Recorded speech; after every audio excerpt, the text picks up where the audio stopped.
Zippity day, my oh my, what a wonderful day. Plenty of sunshine heading my way. Zippity doo dah, zippity day.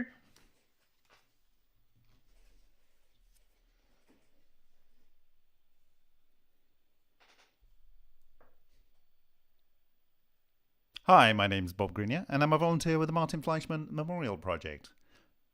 So, welcome to O-Day, New Dawn of an Old Age. Thank you for joining me this 6th of March 2023. And can you guess where I am in that image? Why is that significant?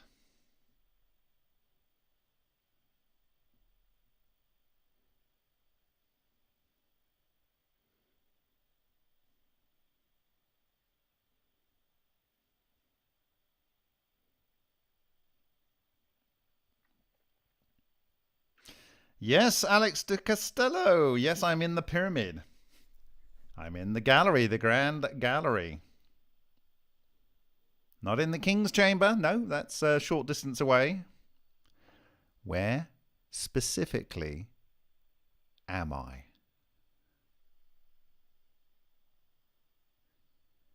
I'm in the Great Pyramid. I'm in the Grand Gallery.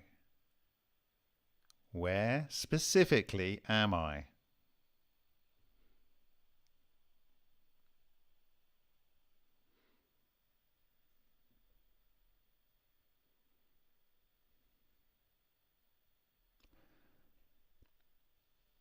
What I have to share tonight, I would like everyone to do their hardest to find critique with. It literally has the chance to completely change civilization. It's unimaginable honor. Thank you to everyone who've helped the project go forward, who've encouraged it, who've supported it in whatever way, whether that be research or whatever.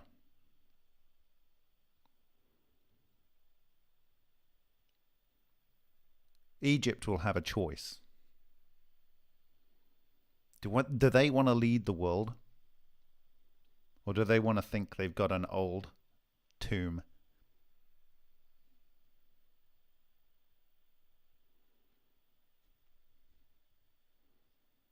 This device that I am standing in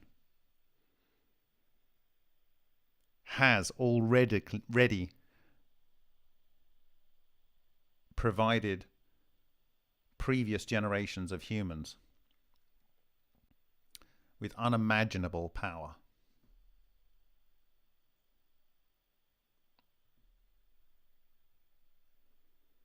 It can again. We do not need to use the Lena-generated oil and gas, the old crushed trees of coal. We do not need to kill whales or chop up birds with wind turbines. We do not need to pollute the ground with solar panels. We do not need to flood the rainforests, producing huge amounts of methane with hydroelectric dams.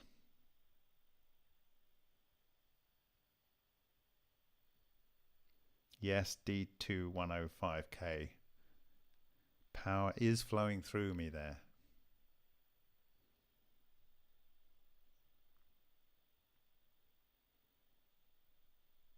Yes, WP for truth. It's solid state power.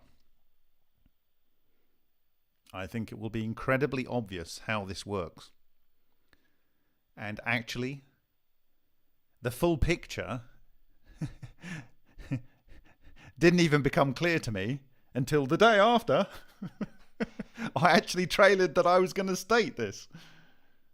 Because new data came out on the 2nd, but I didn't see it until it was published on the 3rd or 4th or whatever, out of the Scan Pyramids project. You can have a different opinion about how to work with nature. You can even have a really, really, really good argument. But there are rules. And the rules are based on the sacred geometry. There's no way around it. Every single thing you do to try and be better than that will be false. We need to understand it and respect it.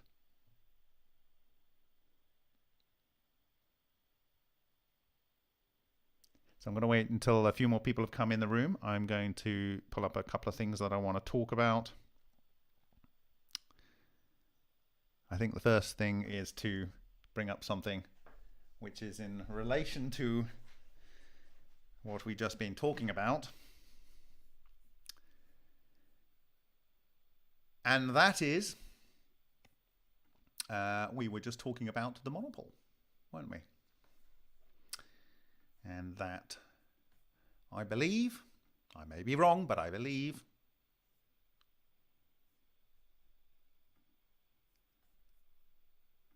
that the structure of the monopole is as I have described. And I think it's a better description than the synthetic monopole that was published in Nature in 2014. And I do not believe it's an invention. It's not. It's nature. This is our birthright. It is just a realization. And it's a realization of what so many people have been putting in our faces our entire lives.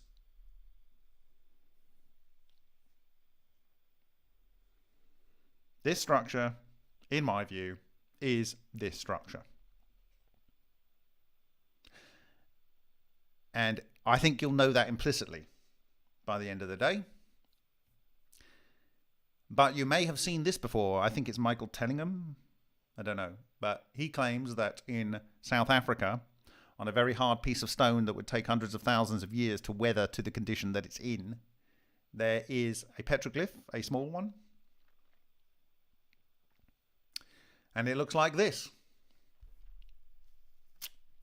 And do you know what it's got? It's got an ankh inside a sphere producing glowing rays. This may be hundreds of thousands of years old. Hundreds of thousands of years old. And I've already told you that a ball lightning produces light if it gets excited. That's our structure. Remember, the arms are where the tori are. This is where the Sothic triangle is, and this is where the etheric matter is, the dark matter. So we have our dark matter bit above, we have our arms, we have our Sothic triangle, and we have our light rays coming out. Michael Tellinger. Yeah, okay, Corky, thank you. So, hi, WP for Truth, Corky, Baron, Arcanus, Terran Earthling, Gordon Freeman's associate. Hi, Rob, Ret Oracle. Hi, D2105K. Hi, EBB, Martin Kemp. Artifact, Alex de Castillo. Okay. We've got a reasonable quorum in the room. We've got 33. Let's begin with 33. Why not? Let's start with 33. Hi, Zero. Hi, Space Case. Hi, Creating Awareness. Hi, Cosmic Dave. Oh, no, it's gone down to 32. I've got to let someone else come in the room. John Watson. So, yes. I believe that we have proved conclusively the correct model of the monopole, at least at the basic level. I didn't go into actually the extra fractals. Maybe I'll do a little bit of that at the end. But this is the basic structure that we need to really focus on today. And that this could have been scribbled on this rock by some kid who, knew his stuff, and probably shouldn't have done this, but he did. And there it is. It's down through the ages.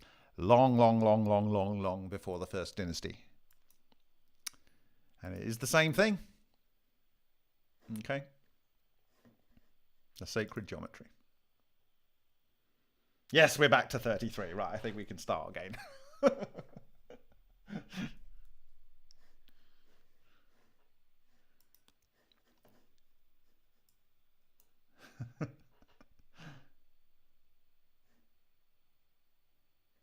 Right. Okay. I need to open.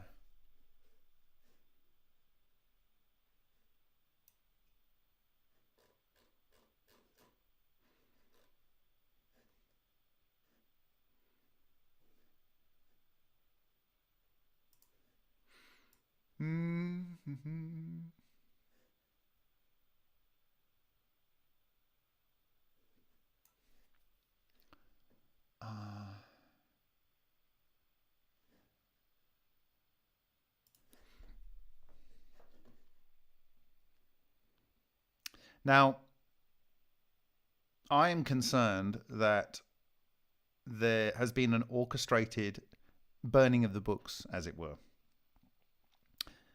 It first started in Afghanistan, and then it went into Iraq, where they emptied the museums. It's been going on in the Yemen, in Syria. If they could get into Iran, it would happen there as well. It's going on in the Slavic countries, principally in Ukraine right now.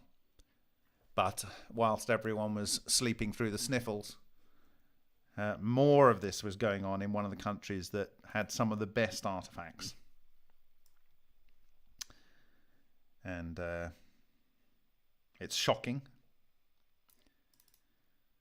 I don't know really what more you can say about that, but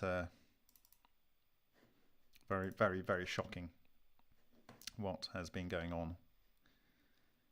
So let me see if I can find what I'm talking about.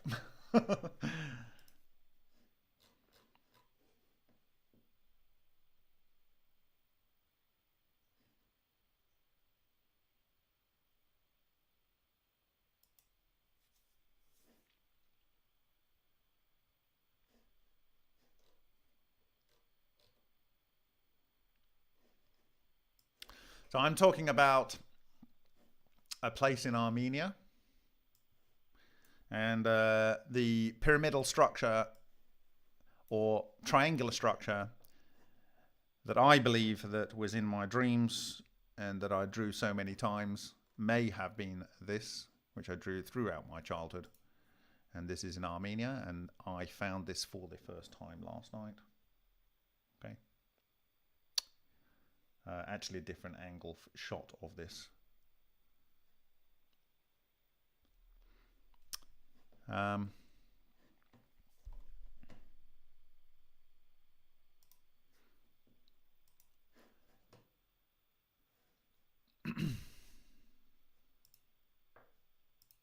It was great that the Masons took it upon themselves to encode this information to pass through the generations to where we are now. However, I will say that there is a systematic destruction of some of the best artifacts out there. And it's just lucky that you guys have worked so hard and we've got somewhere before they could completely erase the knowledge of the previous times. The deliberate mass extermination of Armenian cultural heritage took place through the 20th century. Most of Western Armenian cultural heritage, churches, monasteries, monuments, were vandalized according to the official list submitted to the Turkish government by the Armenian Patriarchate of Constantinople in 1912-13. The number of Armenian churches and monasteries throughout the Ottoman Empire exceeded 2,000, including unique early Christian monuments of the 4th and 5th centuries. This is the period where they really knew how to codify this information. This is around the time when the Coptic Christians recorded that very accurate document on which number 10's front door is based. Most of the monuments were looted, burned and destroyed in the early 20th century during the genocide organized by Turkish authorities. In 1974, UNESCO stated that after 1923, out of 913 Armenian historical monuments, 464 have vanished completely, 252 are in ruins, and 197 are in need of repair. This hasn't stopped. It's a beautiful country. It has big open plains, but it has this amazing heritage which has been systematically destroyed. Okay? You can see these buildings with bullet marks all over them. It's not a good look. These monasteries and stuff where there's not a lot left, and so on. And I was discussing this, the genius of placing this important information and encoding it onto tombstones was that even in times of war, people still respect the dead. Like, you know, the dead aren't going to shoot back, right? So, you know, why get rid of them? Well, something much darker is going on and has been going on, and it's been going on for the last 100 years. Getting rid of the evidence that this technology existed. Okay?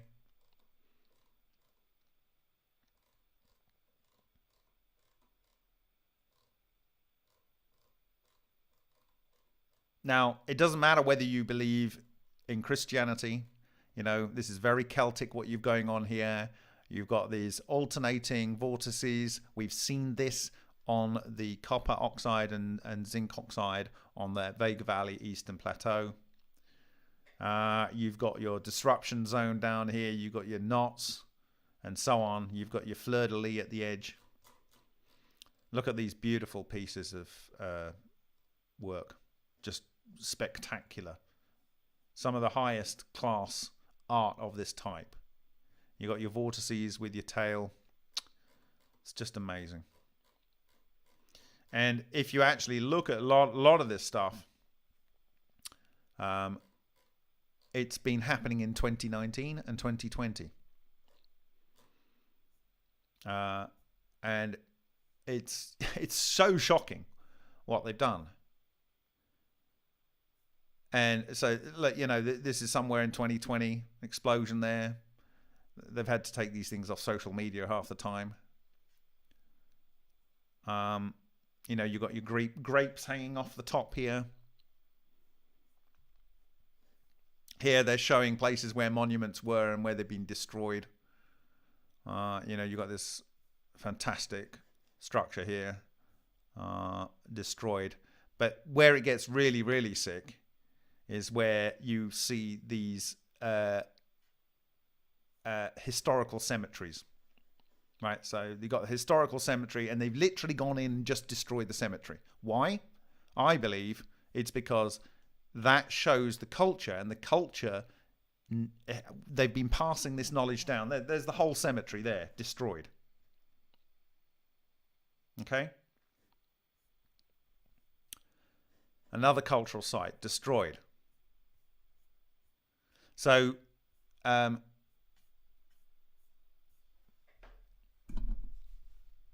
it's all hands on deck. You're going to have the tools. You're going to know precisely. I believe in the first presentation, we've categorically shown that this is a monopole.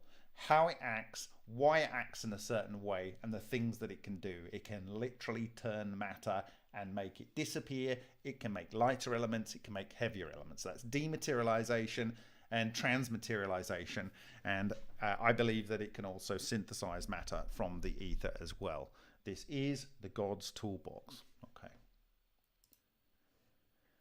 We don't have a lot of time. Okay. All right. We got 42. That's another good number to continue with.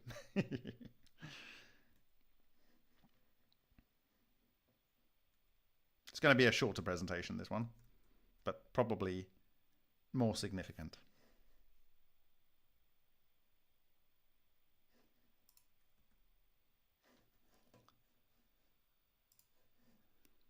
So I had the pleasure of going to Karnak in December 2021 as part of an archaeological trip.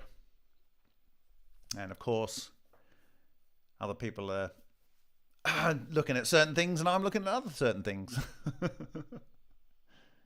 Okay. So, of course, I like the ankh here. I also like the fact that they've got two things either side and each of them have got two wings. Okay. And they are, one's pointing that way and one's pointing that way. You will see similar structures to this on some of the Armenian work. Okay. And if you look at the center line and follow the center line down from the ankh, you can see that we have a pyramid. And the pyramid has our vortex structure stylized because, of course, Karnak came a little bit later. And we have our center line down to the disruption zone down the bottom here in the pyramid. This is as tight as you can get it, actually. And I've actually overlaid that in our Photoshop so we can have a look at that.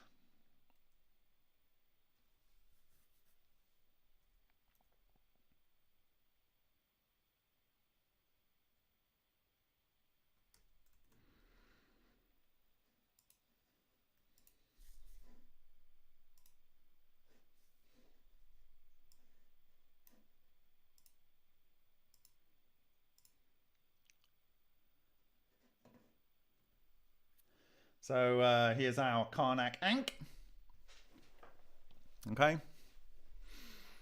And you can see down to the bottom, the center line, and up to the top of the loop.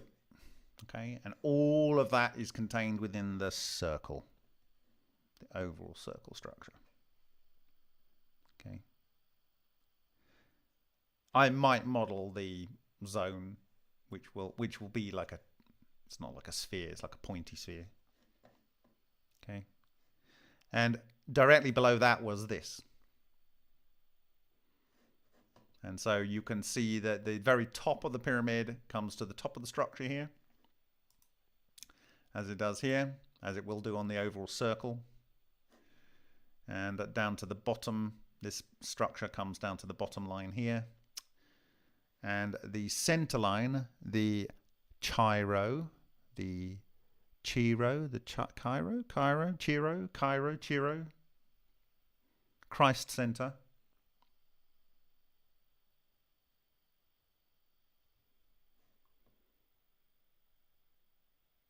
So there we go. Now, the interesting thing that I like about this diagram is that the line that they draw from here down, they go just outside the vortex structure here, and down here, and just outside the vortex structure here.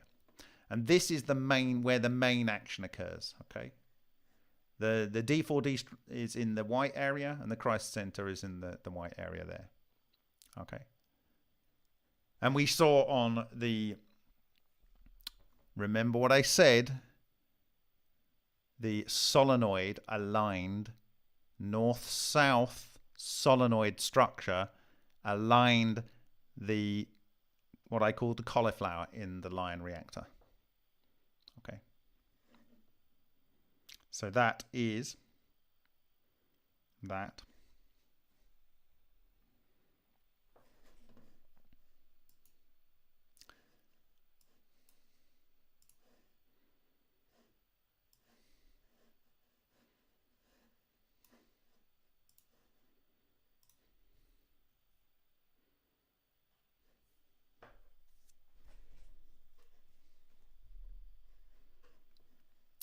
Okay.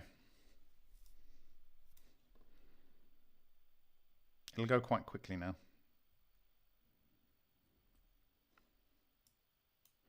I need to set up modeler.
Okay. All right.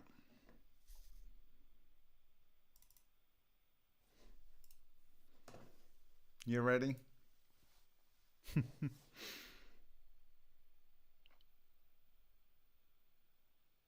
3, 2, 1. Boom. Okay. My friends,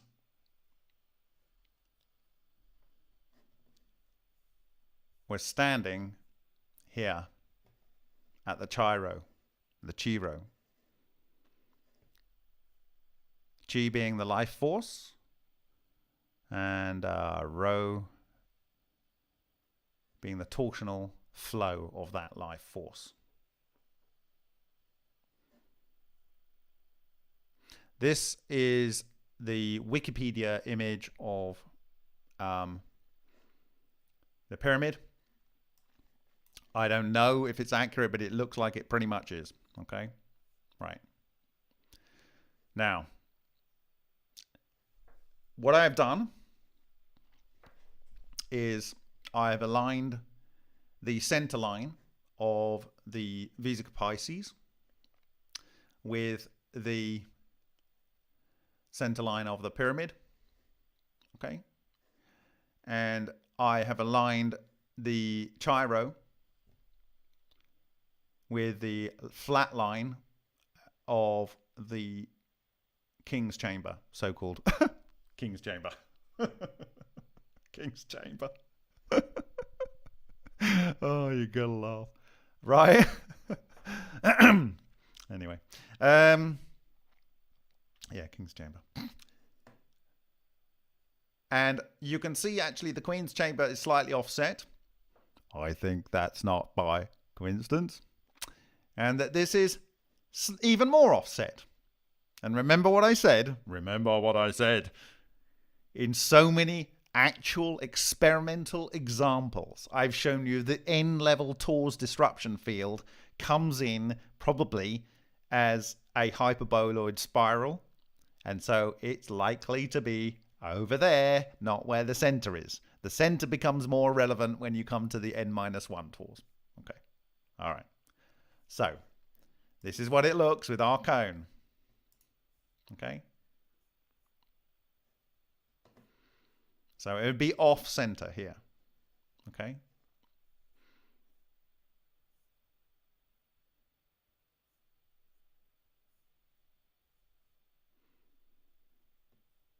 Now, I've got our golden ratio line coming up here.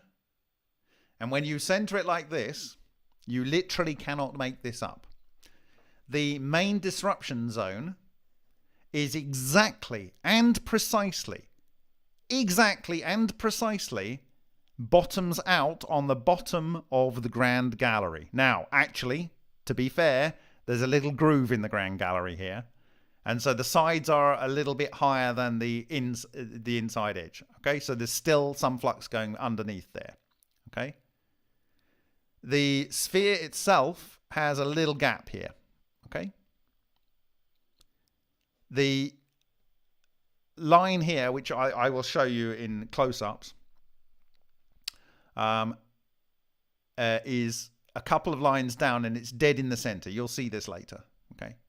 Now, the larger point, which we showed on the outside of the quartz, is precisely lines up with the roof of this chamber here, the so-called Queen's Chamber.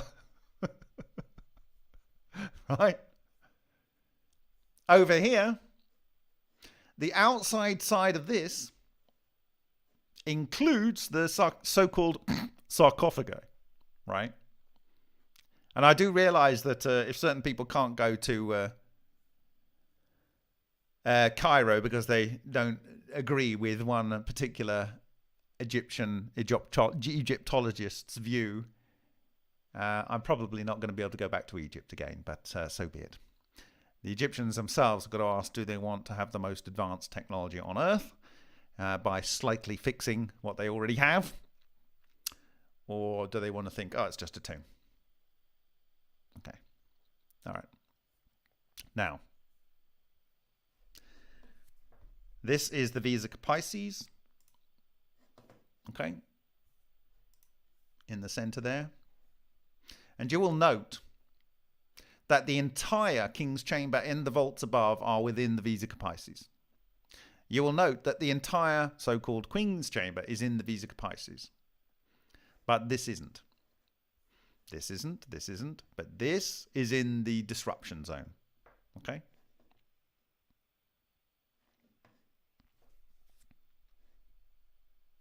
So vesica Pisces alone. Okay.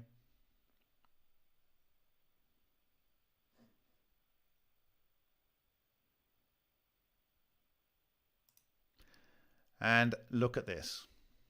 Actually, before we get to there, I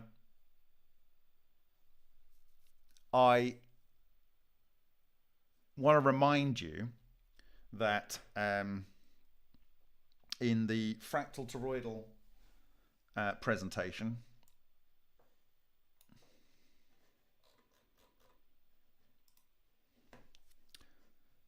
that firstly, this is our disruption of our two tors. This is the overall disruption area. And this is the central area of the right tor.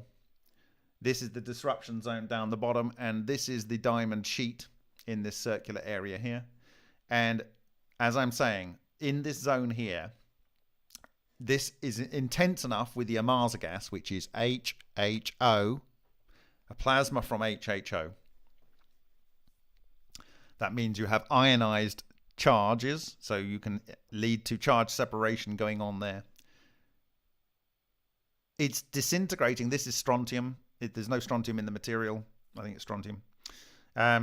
Anyway, this is a carbon sheath. It's only kind of like semi-halfway, but this will be producing oxygen, it will be producing carbon, and it will be producing protons.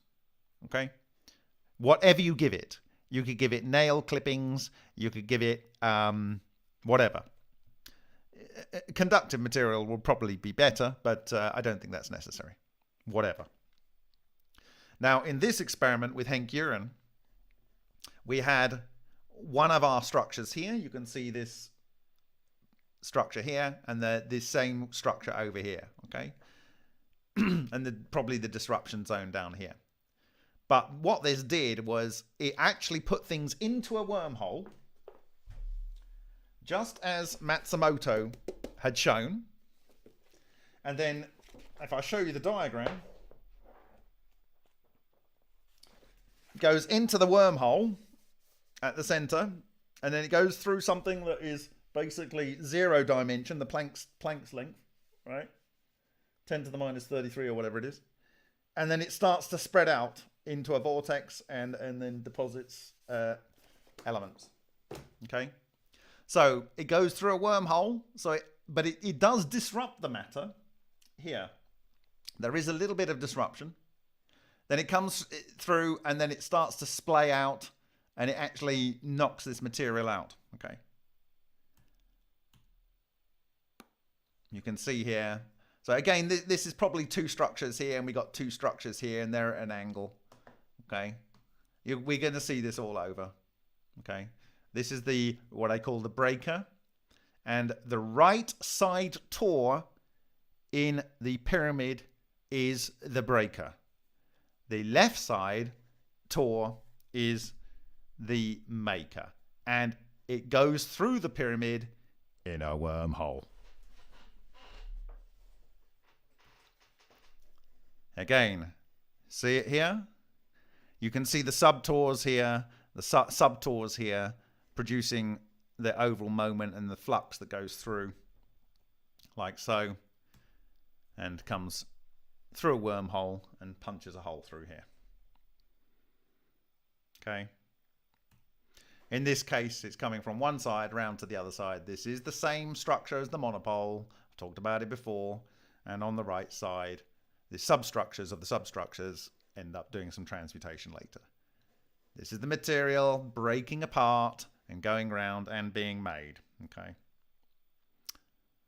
And there's our two beams, and here's our two structures here that I was showing earlier. You can see a close up there. So, and you can see that it's at an angle. Okay, all right, that's enough of that. So,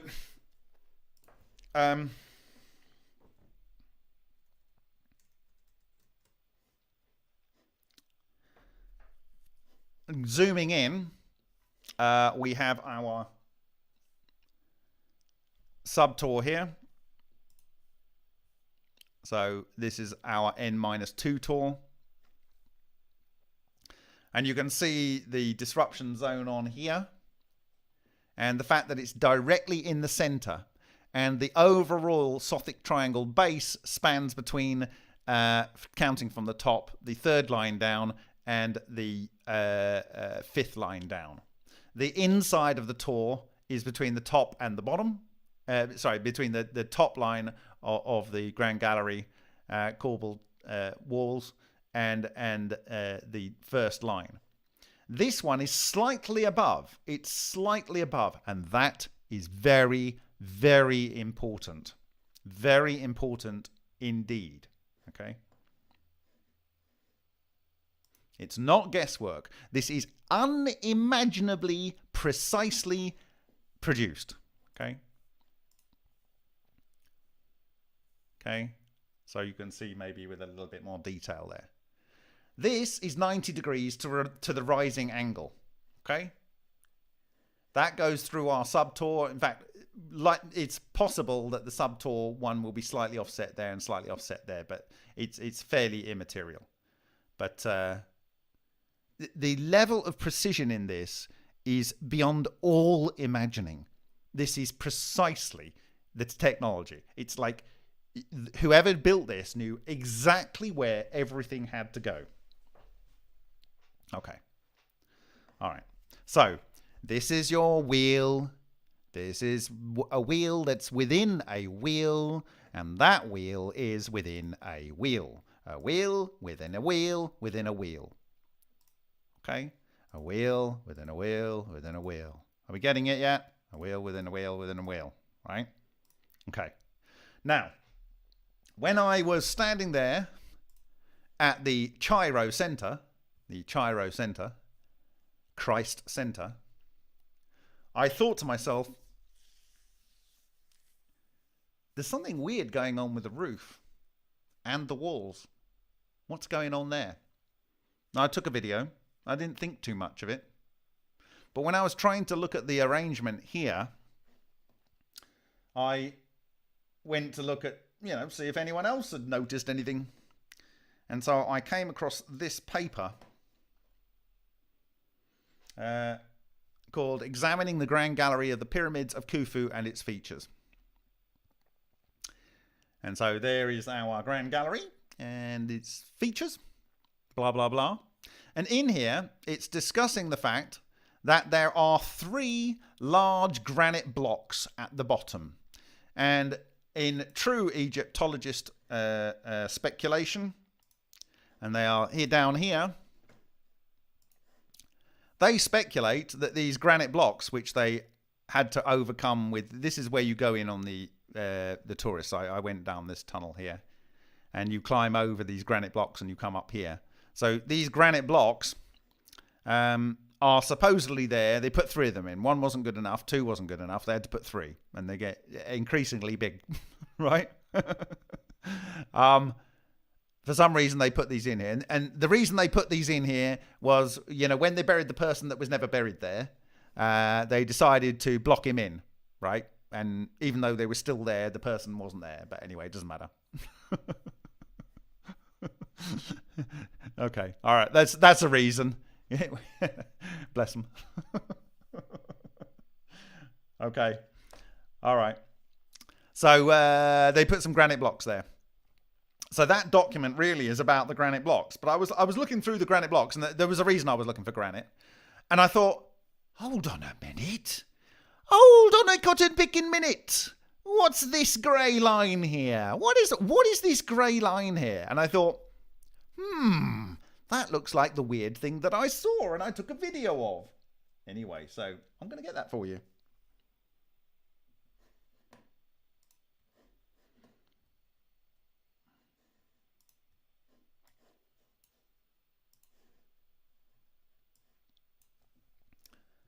So this is my video of the Grand Gallery. They wanted to take my camera lens, and they were probably going to take my camera, and I said, no, that's not going to happen. So that was a bit interesting. Firstly, there's an interesting brown angled mark on this roof here. And so this is my view, looking down, looking down, looking down, looking down, looking down. Right. And then coming down. Okay. Now, what am I interested in here? One, I'm interested in this corbelled roof, which like goes in and in and in and in and in. Okay, why would that go in? Just anyway, that's doing that. All right.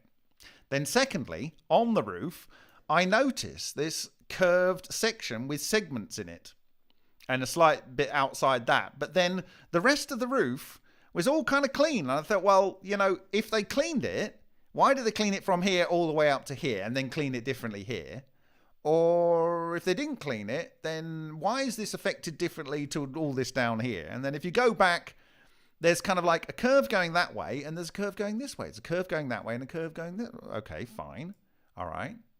Okay, that's interesting. And then inside those two curved sections, one here, okay, there is a line in this section here, and it kind of like, it's not just in that block, it kind of slightly spans over to here.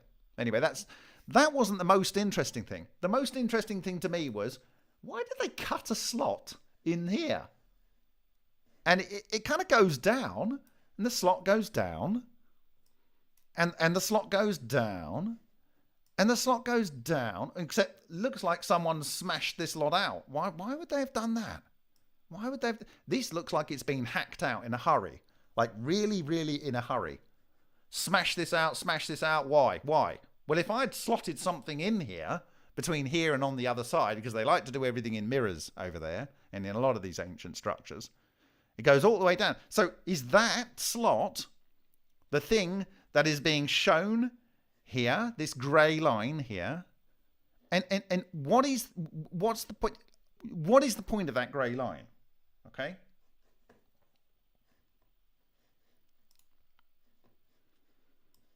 This is not an accident. It is not an accident. That grey line there is there for a reason.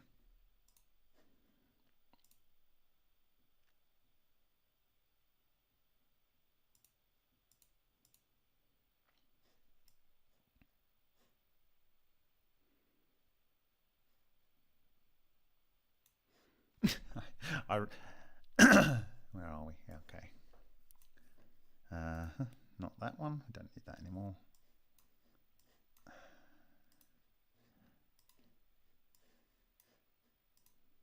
Don't need that anymore.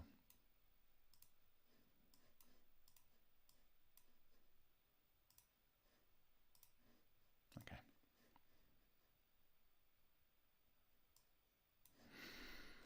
So it's, like I say, it's less accurate, my sacred geometry in my Photoshop, but we'll use it for this anyway.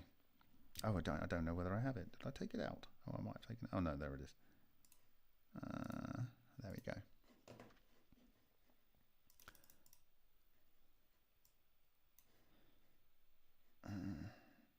Oh, I took it out. Did I? Yes. All right. Okay. Okay, I'm going to... Anyway, maybe you can see it. I will rebuild what I built, but I haven't got it here right now, so you'll just have to bear with me.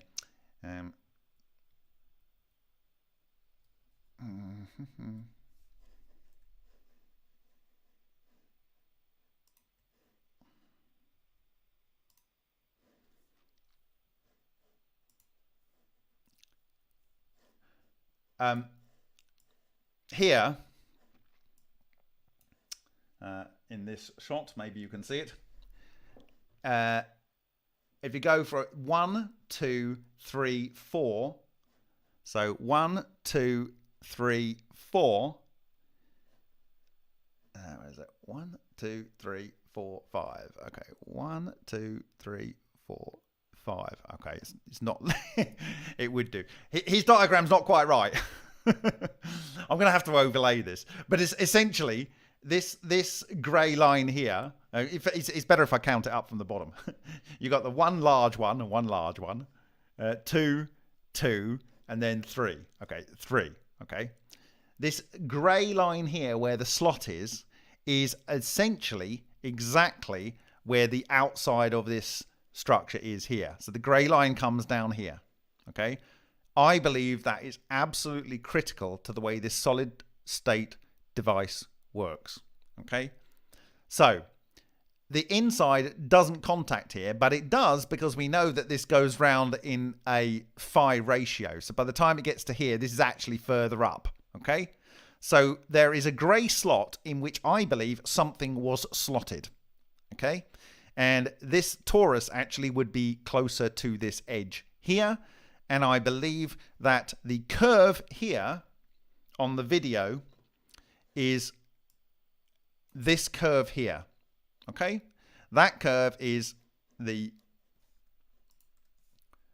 that curve there is the curve of this interacting with the roof, and the curve going the other way is this interacting with the roof, and the little bit here is the central bit in between here where this essentially skims that. This will be smaller on this side because of the phi ratio. Okay. So there will, I believe that in this slotway that runs down the entire length of the King's Chamber, there is something that was removed. Now, I'll come to what that is, I believe, a little bit later. But imagine you've got the most important technology on planet Earth, bar none. Bar none. You've got a vacuum engineering solid state device that is freaking big and works incredibly beautifully and is very simple once it's working. And it relies, and you've got someone invading. What happens when you have an invading force and they look like they're an enemy at the gates and they're going to come and steal your technology or whatever? The first thing you do is you have a standing order that even if the pharaoh dies, or even if the dude dies that knows how this works, you destroy X, Y, and Z. And you get it out of there, right? It's a standing order. I believe that if it wasn't the 800 AD earthquake that took off the casing stones, or maybe some other cataclysmic event, I believe that in a very big hurry, whatever was in this slot that ran down the length of the gallery was removed because it is critical to the function of the device. Critical to the function of the device. Absolutely may not work. It may work, but I don't think it will. Okay. So, like I say, it looks like this doesn't come down, but it actually is up there because of the golden spiral. Now, I will come here and I will go into Photoshop this time and I'll show you what I mean.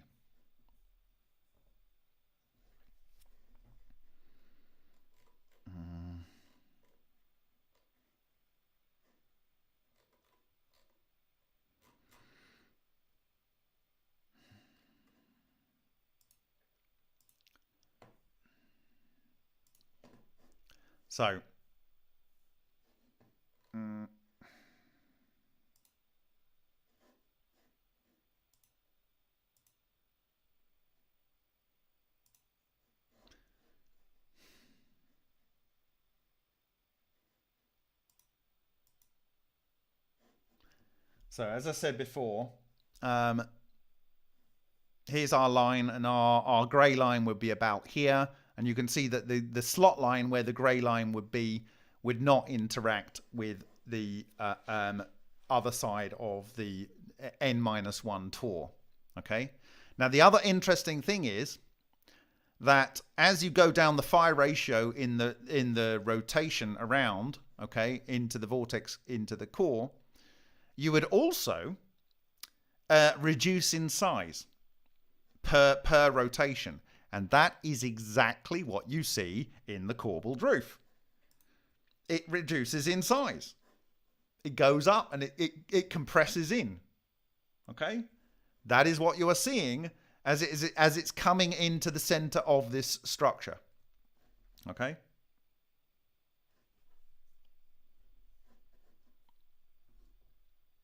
So, now, remember what I shared with the Russians, and which is what the US Navy and Los Alamos National Laboratory got very excited about. They've had plenty of opportunity because I shared this last year. It's this. Okay? On this side, it's making lighter elements. Okay? On this side, it's making heavier elements. Okay? And what am I talking about? Well, let's go back to our images here.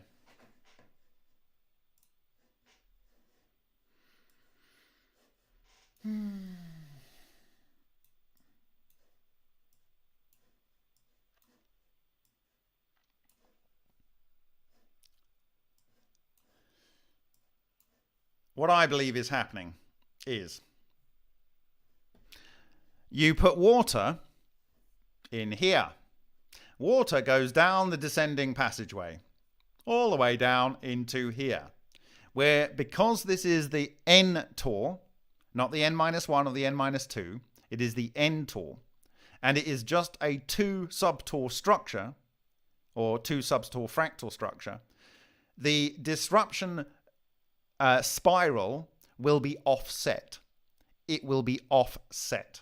Okay, so this area here is where the water will be disassociated, and hydrogen and oxygen will come along here inside this circle zone. Okay, and it will come along here and it will come up this ascending passageway. Notice that this is inside the sacred geometry. It will come up here and it will come into this chamber. Hydrogen will rise into this chamber. Oxygen will stay in this chamber. Hydrogen, oxygen, hydrogen, oxygen. Okay? Hydrogen, as I told you in my Azizi presentation last year, according to the work of Shishkin and Korols, who are nuclear scientists that worked at Dubna Science City, north of Moscow, hydrogen isotopes are 2,000 to 4,000 times easier to convert to etheric matter than any other element beyond lithium. Okay? So what I believe is happening is that the hydrogen is coming into here and coming into here. Oh, hold on a minute, I've got a problem. This is in the middle of the rock. This is in the middle of the rock. That's a bit of a problem, isn't it? Okay, all right. Well, hold that thought.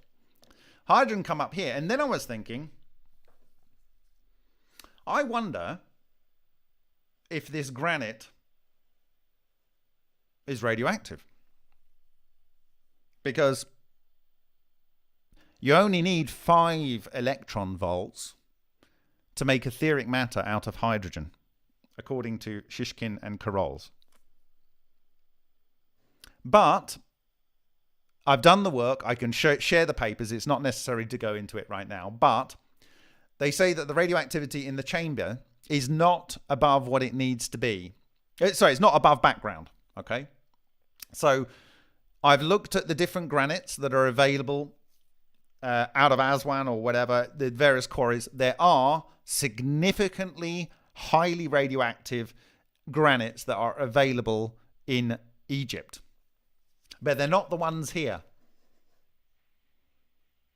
But I think they were the ones that were slotted in here. All the way down the gallery. All the way down the gallery. There were slabs slotted in this random slot here. Which is not random, it's precisely placed. Absolutely precisely placed. And that would allow the hydrogen to come up here and be converted into little monopoles. Right? And they will get ripped apart additionally by here and aggregated into a very fine cluster that comes out of here, which is so fine that when you see it on here,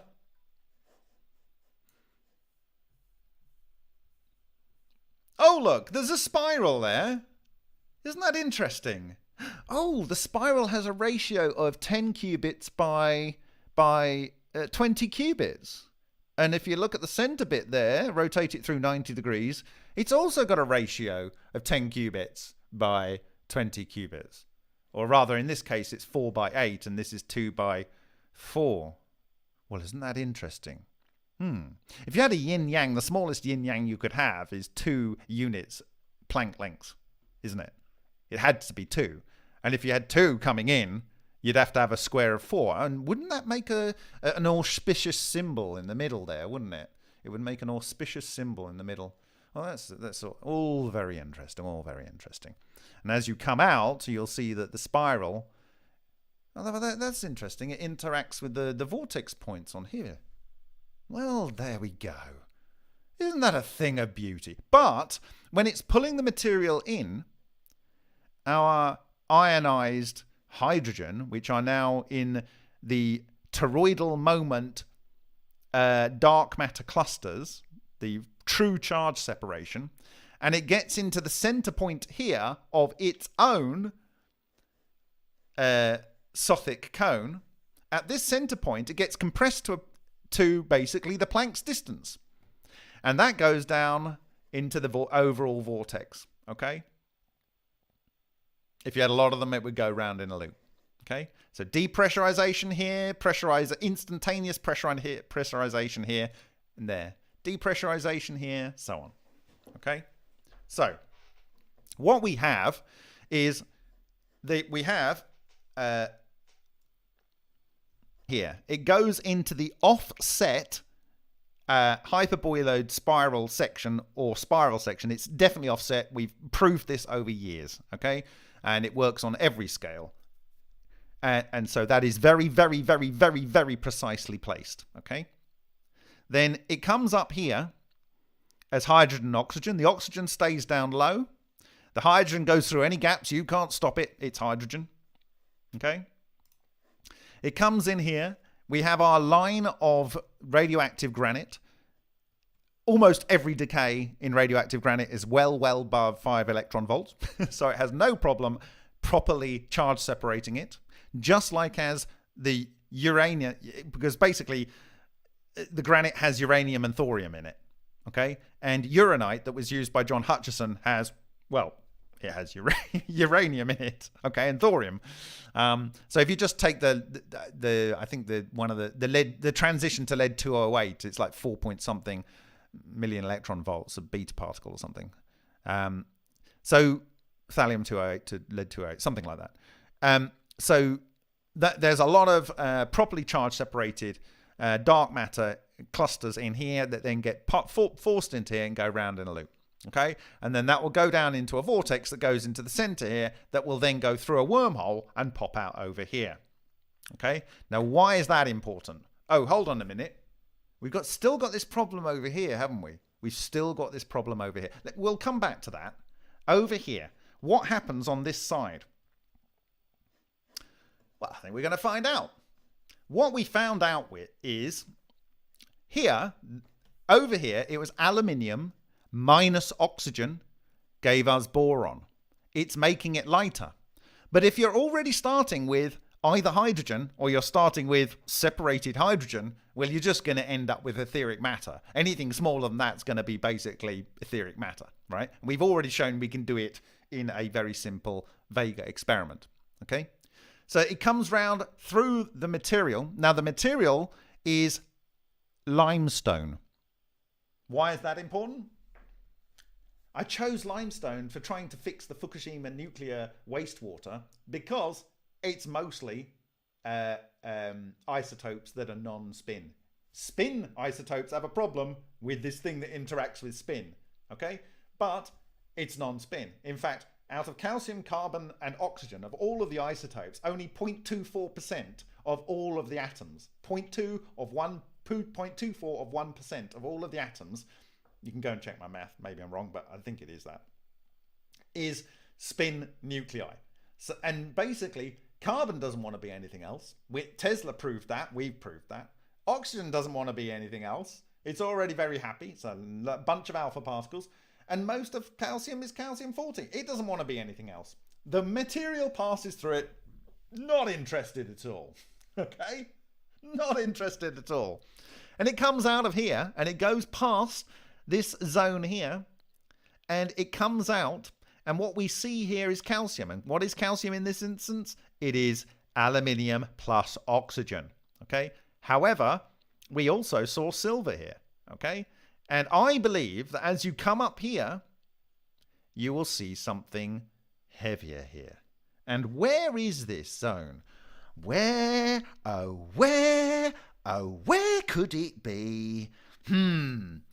Oh, right, yeah.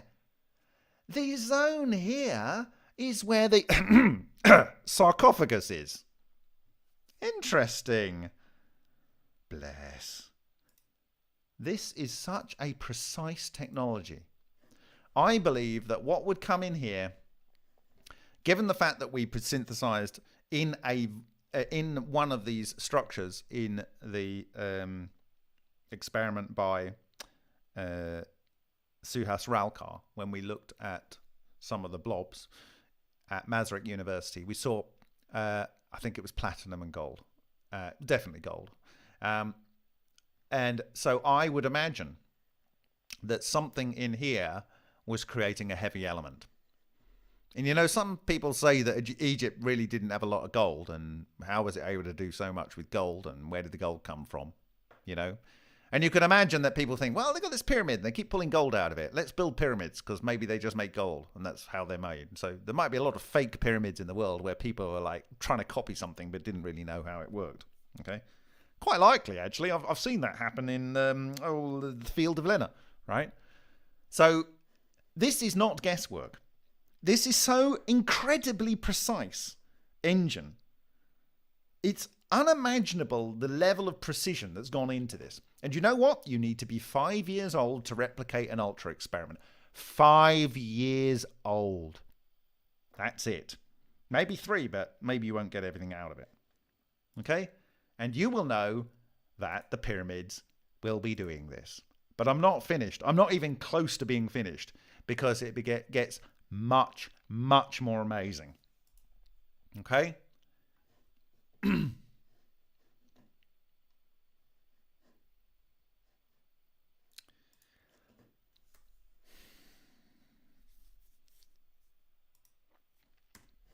So, to recap. We have a sacred geometry, and at the Chiro, or let's call it the Cairo center, we have the Christ center. Okay, we have this producing a moment that comes down, and because for some reason this viewer does that, I need to go like that. Okay. It comes down, and this is offset. It is offset. And so it will disassociate the water to hydrogen, oxygen. That comes up here, so on. And then the hydrogen comes into this chamber. We'll deal with this in a little while. The hydrogen comes into this chamber. It is with the granite slabs selected as the thing that starts the reactor. If you don't have water here and you just have the granite slabs, you don't have a working reactor. If you have the water, and well, basically you get it. No water, granite slabs doesn't work. Granite slabs, no water, doesn't work. Yeah, I might have said the same thing, but you get the point. You need both. You need both. And plus, you need these holes plugged, right? Because hydrogen likes to rise. And there's the point. These are vents, but they are hydrogen vents.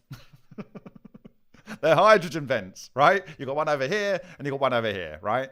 And you might even want to flare them so you can see that that when the hydrogen runs out. And so what will happen is this will do a couple of things. But firstly, it'll synthesize whatever they were wanting to synthesize in here, okay? We know we can synthesize elements. We've done it in ultra experiments, and we know that it appears here on the making side. On the breaking side, we're just converting it into spirit energy. Okay, okay. So that's that. Now, when you turn this off, basically what you do is the well runs dry. When the well runneth dry, when the well runneth dry, you don't get any hydrogen, but there will still be hydrogen in here, and so you basically unplug the hole here, and it doesn't matter. It doesn't matter how hard you think you've sealed these things. It's gonna come out. It's hydrogen, right? Okay. Now, what you might want to do is have extremely tight-fitting fine limestone casing stones, and that will produce a hydrogen cap. That will prevent the hydrogen from leaking. You can have really wonky rocks in here. It doesn't matter. It doesn't matter. But over here, on the outside, you will want a tight-fitting casing. Okay? And in fact, the casing only needs to be tight-fitting up to about the top of the chevrons, right? Okay? Because that's where all the hydrogen is. Down here, it's oxygen. Yeah? Okay? Now, when you open this, two things will happen. One, the oxygen that's in here will come up here. And secondly, it'll pull in air. Okay? Oxygen and air, right? Then what you do is you go down here and you climb up here. You can leave these things in place, and I'm going to come to those in a minute because they are not to prevent you stealing the phantom mummy.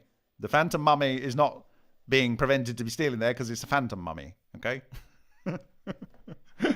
You come up here and you collect whatever it is that you've made here, right?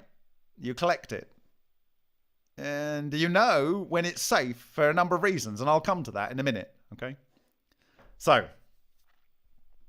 but I haven't shown you the whole structure here, have I? I've just shown you... Okay, so the other thing is, when this is working, and it's producing the hydrogen here, okay? And it's producing whatever precious stuff it is that they wanted to collect in this box, okay? And by the way, I've got a beautiful image of the alpha there, but I don't really see the omega. Someone pointed out that, but I have a stunning image that I will share that I took when I was in the King's Chamber. The metal production zone, I should call it. Down here, you wouldn't want to be in there when the reactor's working because there will be an intense flux of chi energy coming through here. No, don't want to be there. Don't want to be there. But the great thing about oxygen is it's paramagnetic and it will collect the chi energy. And if you come in here and breathe it and you haven't already got a cancer, it could probably do a lot of wonders for your health. This, I would suggest, is the super duper duper duper duper healthy zone, right? And I would suggest, my friends, I would suggest that this cup here is the Holy Grail.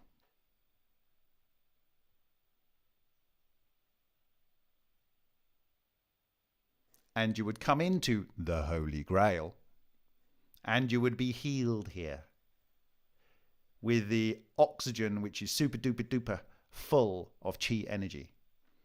This is like the oxygen you get from oxy-hydrogen generator, but like taken to the uber max, right? Very, very special oxygen. Very, very, very... This is like the hyperbaric chamber of the gods, right? The hyperbaric chamber of the gods.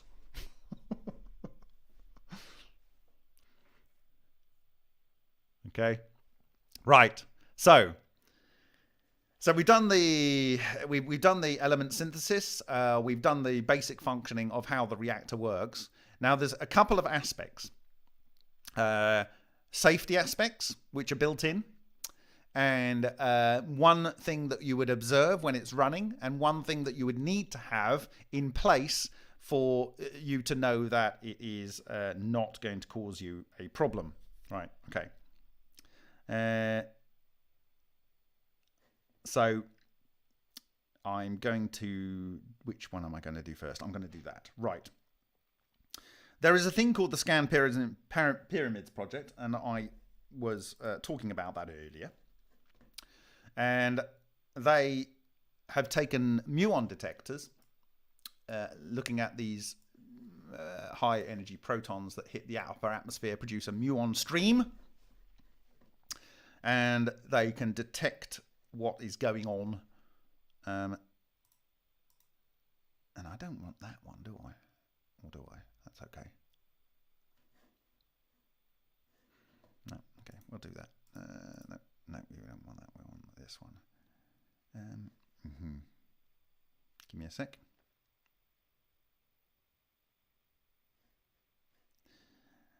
This one, that one, this one, that one, this one. Give me a sec. This isn't quite what I wanted to show at this point.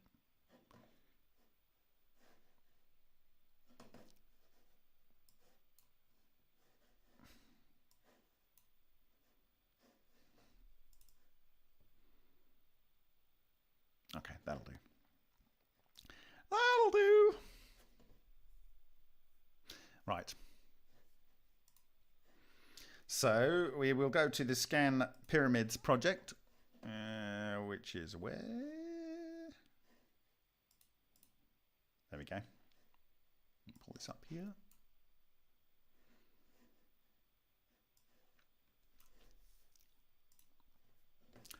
There we go. This is Cairo. That is the big pyramid. There's a hole. These guys are looking in. No one knows what it is. They've got these big muon detectors. There we go. They can look in. They found this thing that's behind the chevrons. We'll talk about that in a little while. And then they blah, blah, blah. And then that's the chevrons. And they found this zone. And la, la, la, la. Now, the bit that I want to talk about first is in the first set of things they found. Now, note the Grand Gallery is not straight on. They're looking at this with the muon detectors. Wait. So on. Okay, so that's the unknown void. They found an unknown void. Okay, and this is the Grand Gallery from another detection system, and the Japanese got involved. And then they looked at it from the outside, and then they triangulated this thing. Okay, by combining all of these different muon detection things, from like looking up from there, looking up from there, and looking up from here, and then they worked out that there is this void, and it has a kind of similar height to the Grand Gallery, and it could be horizontal.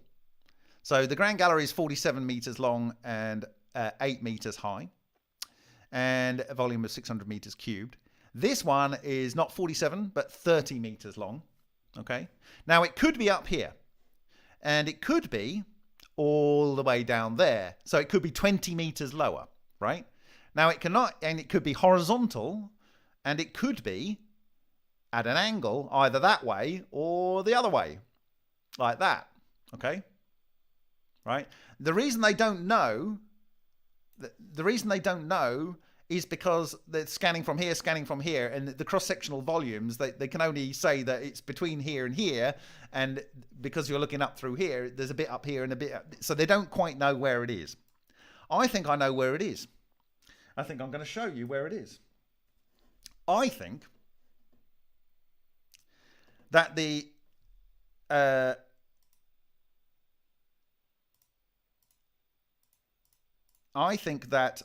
Grand Gallery Mark II,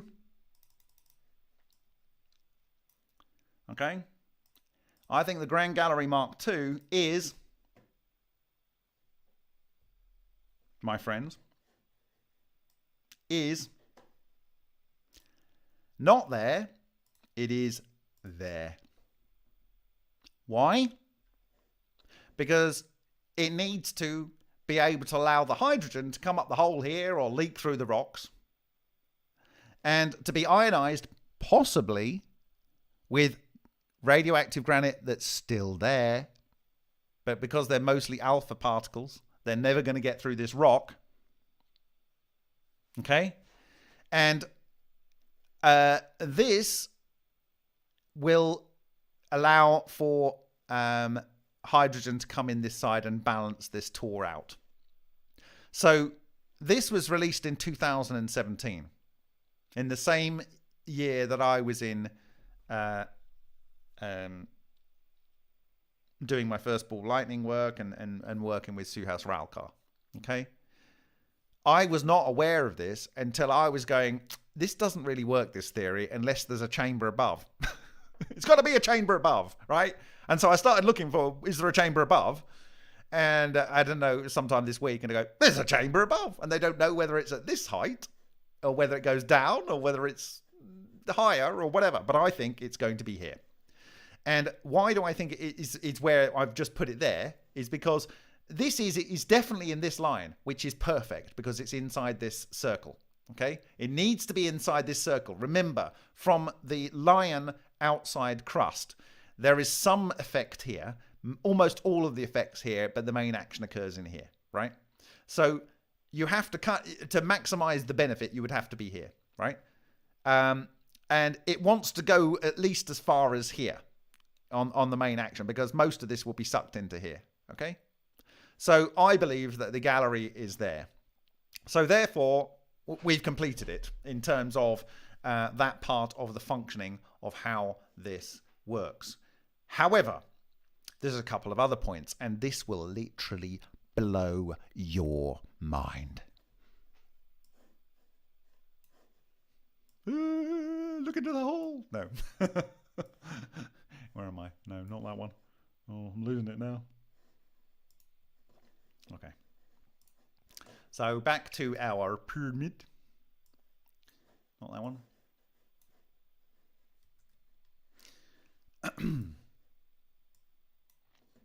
Because remember what we had before. We had our pre-dynasty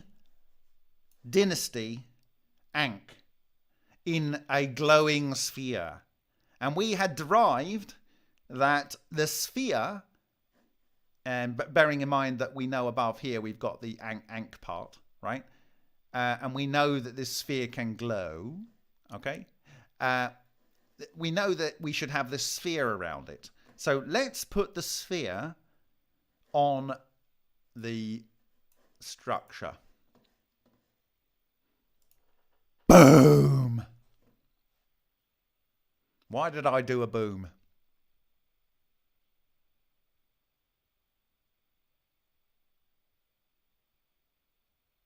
Why did I do a boom there?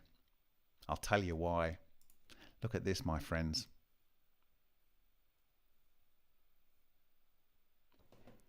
In the layer where you have the double layer, that's where your granite blocks are.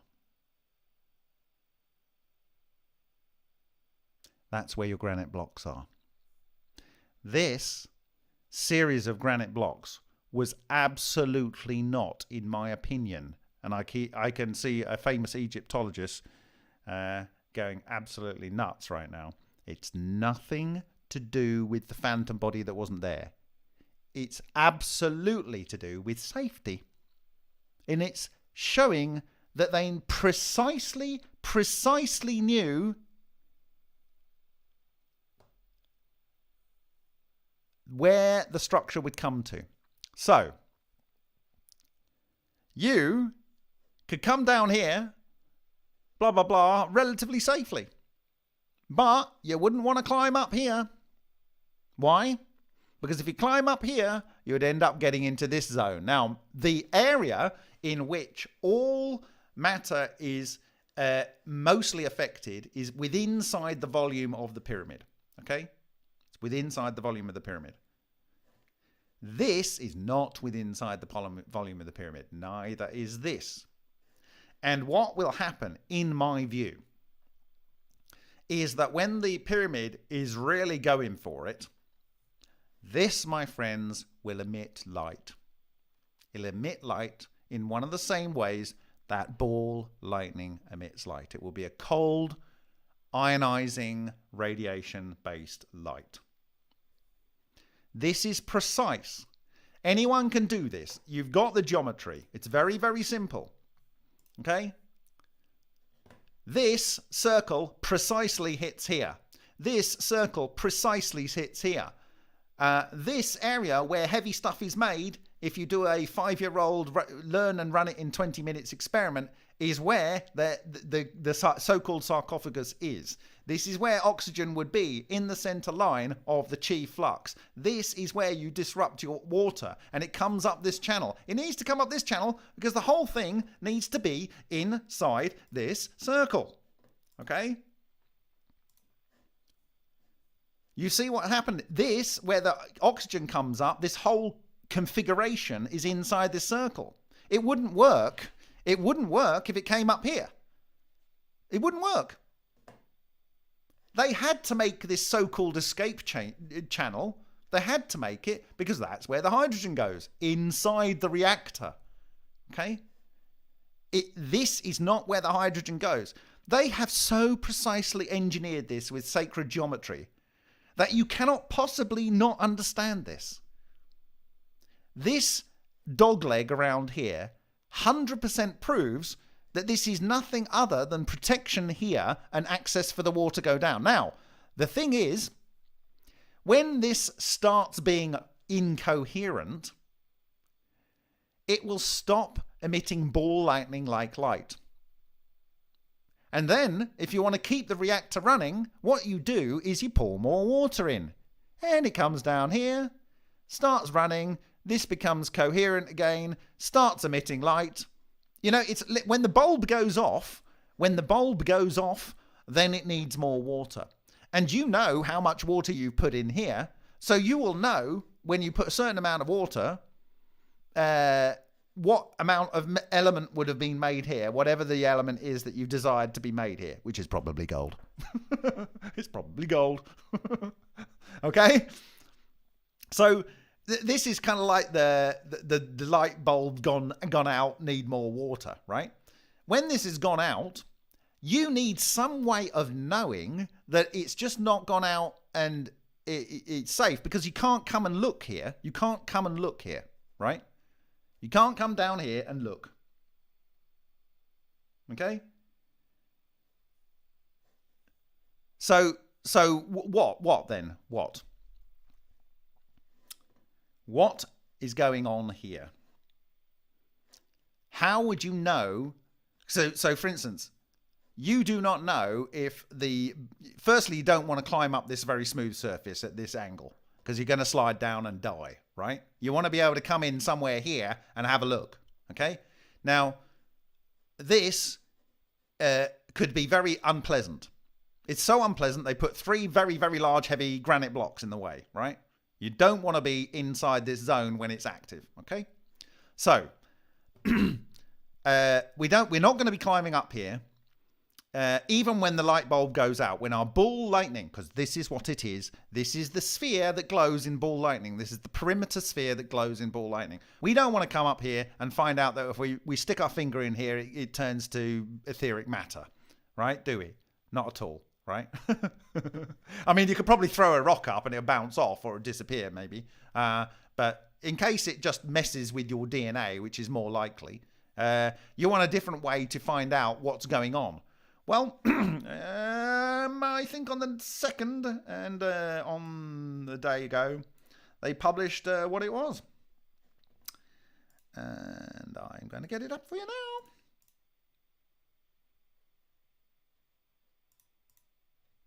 So, here is our geometry, and let's have a look at where the Scan Pyramids new tunnel that they found. Boom! Oh my God. Oh my God. This is not a dead-end tunnel, my friends. It is a dead-end tunnel. But what this is an inspection point. It's an inspection point. They look through a hole here and they see, maybe at night, is it still a bit glowy in here? Can I smell any sulfur, or can I smell any, I don't know, ozone? If I can smell ozone, probably best not to go and collect the gold or whatever it is. Probably best not to try and heal myself. Yeah? I'm going to have a look in here, right? And if there's a couple of sprites moving around in there, it's like, nah, not ready yet. Not ready yet. And all you will find is that shortly, a little while later, you'll find, yep, we know that when we wait for a period of 2 days after the light goes out and we see no more glowing in there and we don't smell any ozone and we don't smell any sulfur, because that's what ball lightning does, it ionizes the air, and then when it fails, it produces sulfur. We showed that. Okay? You walk down your tunnel here. This is not an escape hatch. This is the oxygen, but it's probably the channel by which you go and get your gold, whatever it is you're making in there, and so on. You might want to remove these blocks, but I'd probably not do that. Leave the blocks in place. Go down here, and you'd probably have some reasonable way of getting up there. And there we go. So that is in my view the most advanced vacuum energy reactor on planet Earth. It's a little bit under the weather, but if the Egyptians decided to and go, yes, we don't want to be treated like we're a backward people, we would really like to be able to get a bit of radioactive granite in there, get some limestone, seal the outside, fix a few of the holes that have been dug where they shouldn't have been dug, and get this thing running, get the show running again. Now, the question I have is, remember I showed you earlier where if you only have 2 tors, they fire out beams. Those possibly would be sending energy to other pyramids around the world, producing a grid, like a global grid, global power grid. Okay, so if you wanted a safe unit locally, you'd probably want to put more tors in there, but there's one other thing you need to look at here. Another thing you need to look at. Because, my friends, there's more to this than you think when you initially look at it. And what do I mean by that?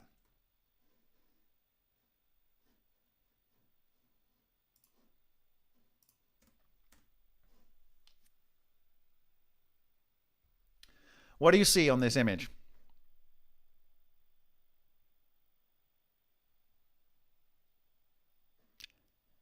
It's aligned north and south. Now, the thing is slightly off. It's slightly off, but that might be so that the beam energy directs to the next pyramid more accurately. It's north. Now, why is it north? Why is it north? We do know that the markings on the ceiling that I'd identified here and here are showing a n minus 1 tor, 2 tor, that's slightly to the right, and this is showing an angle. Okay, so this I would think would explain why the chamber above is slightly offset.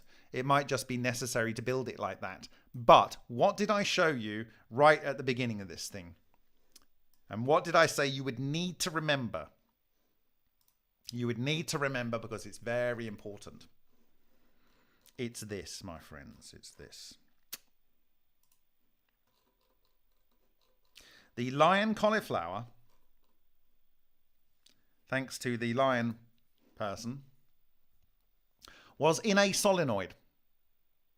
And that meant it was aligned north-south. That is what is going on here. The toroid and the toroid is aligned north-south because that is what it does. That is what it does. It's not guesswork. This is exactly what it does. Okay?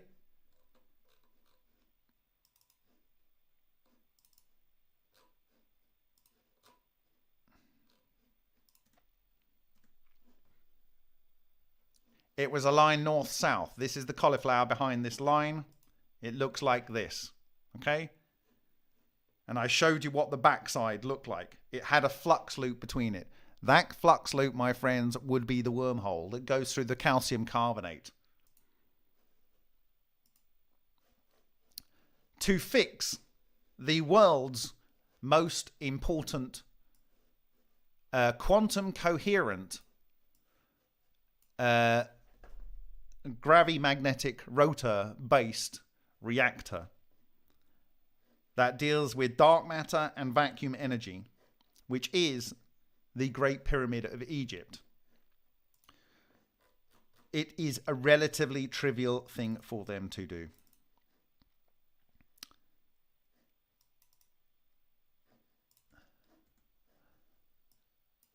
They need to fix the granite slabs, the radioactive slabs that need to be put in here. They need to put a limestone casing on the outside. They need to fill in these holes that they dug. This one can stay, and so can that one. Yeah, so they just need to get used. So basically what you do is, when you see this glow start to die back a bit, you then look through your observation tunnel, wherever that was. I had it here. No, not there.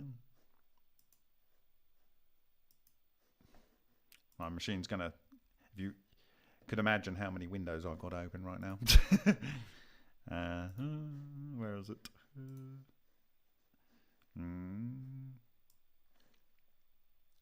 You look through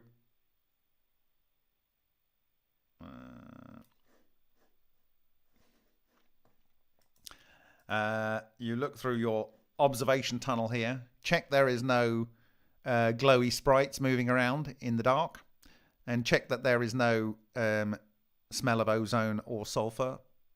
And then you can say, all right, lads, let's go down up there. So they would climb up.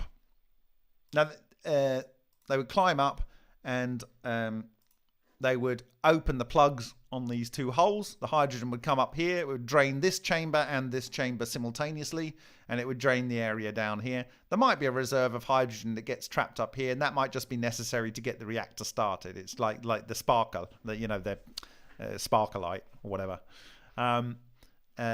in a gas stove. Note that the chamber tunnel that goes up here goes under this area here. This one's going around the side of this one. I mean, the level of precision that's gone into making this is just, it's so breathtaking. It's so breathtaking. And it shows absolute precise knowledge. Absolute precise knowledge. Yeah, the new magnetic scan. Yeah. I just knew the scan was happening earlier in, like when I got the channel and then it was like, when I put that thing over, I went, it cannot possibly be that perfect. And it was. It was that perfect. I mean, I'm working with their 3D images, so it's they're a little bit distorted, so they don't line up perfectly. But so this is their flat one, but they don't know whether it's going down an angle. But it has to. I think I can pretty much say, I can give them the answer that it goes there. It needs to at least go to about here, I think, because of the way this works. It needs to at least cover that structure there. But given that this tunnel coming in here, it's just mind bending, just absolutely mind bending.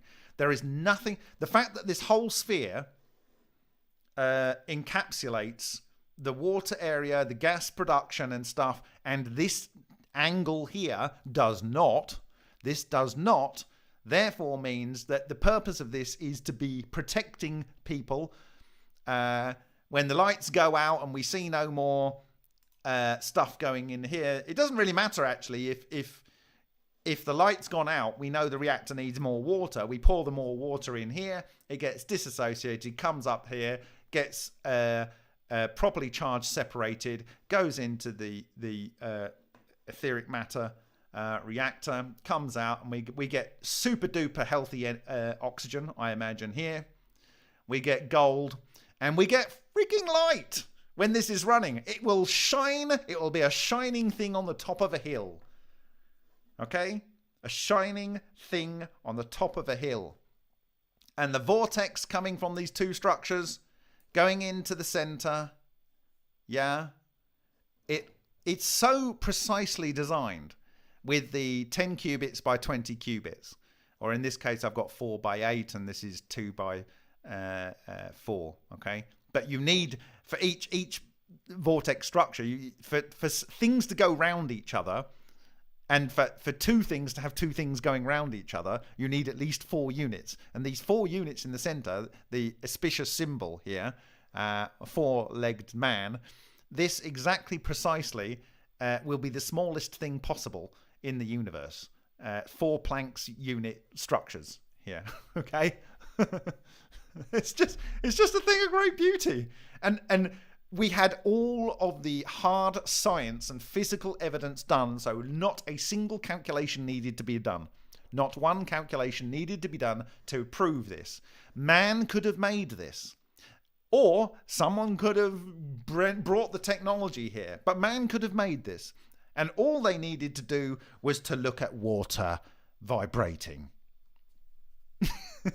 And think a little. That's it.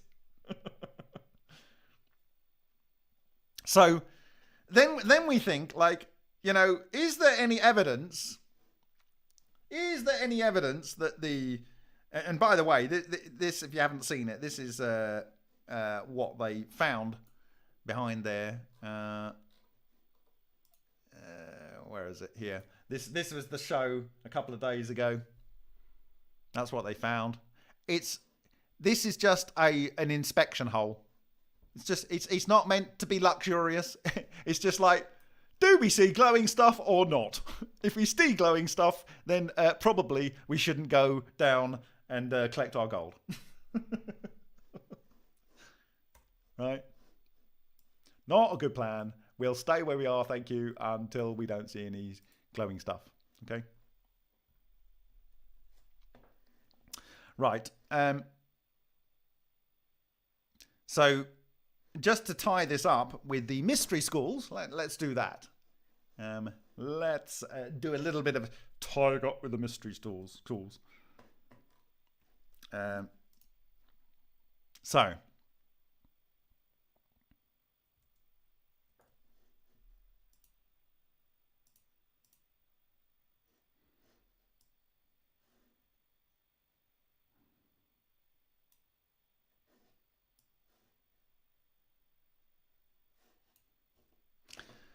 I'm going to go here and I'm going to file new tab. And I'm going to type in, what am I going to type in, do you think? I am going to type in, my friends, Eye of Providence. Eye of Providence. And Eye of Providence means God conceived as the power sustaining and guiding human destiny. I won't go into the fact that it's at the unfinished pyramid.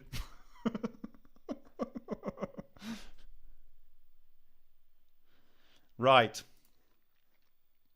Let's have a look at some images of Eye of Providence. Ooh, look at that. Could that be a pyramid with a circular emission of light that comes out not from the top of the corners, but, oh my God, let's have a look. Let's have a look at what the geometry dictates. The geometry dictates this, and the Eye of Providence looks like this. The geometry dictates this. Do you notice any similarity?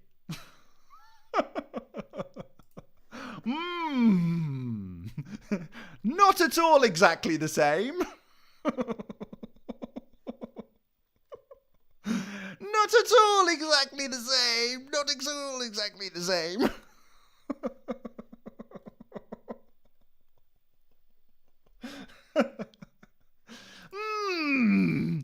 Not at all exactly the same.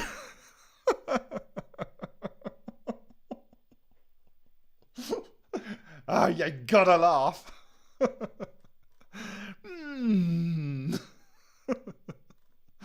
Oh dear. Oh dear. Let's go and have a look at some architecture. Let's see. Eye of Providence architecture. Architecture. Let's have a look at that. Oh, looky here. What is this, pray tell? Could this be a Masonic order in Italy, in Venice? Not at all exactly the same. Not at all. Nope, no similarity whatsoever.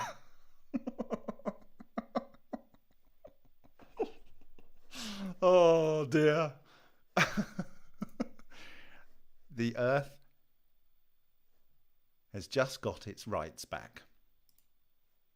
We've just got our rights back. Ay, ay, ay.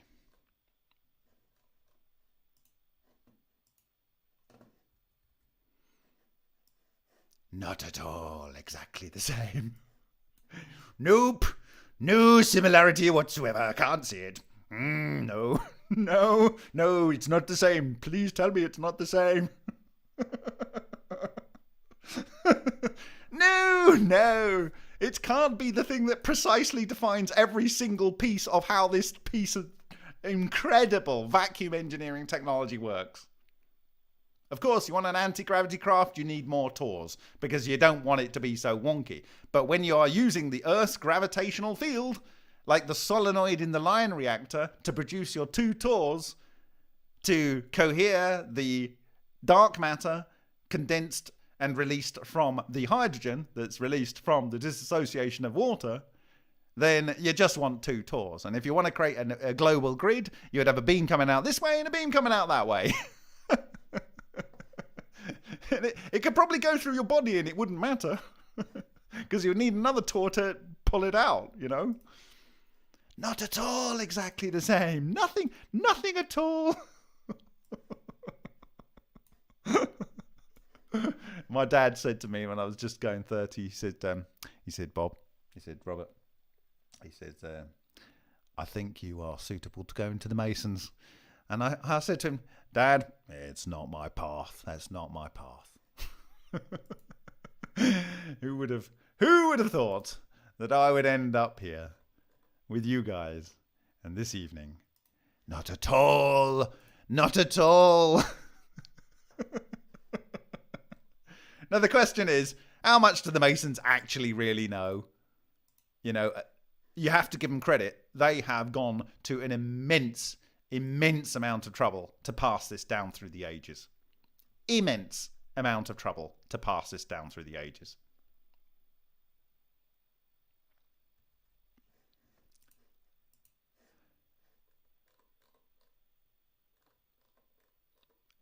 This has been the most awesome pleasure to be able to share this. It's such a deep, deep honor.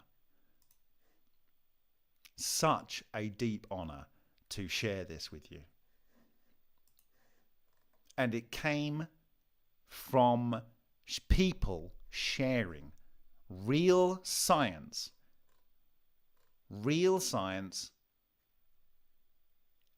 despite and in spite of the mockery.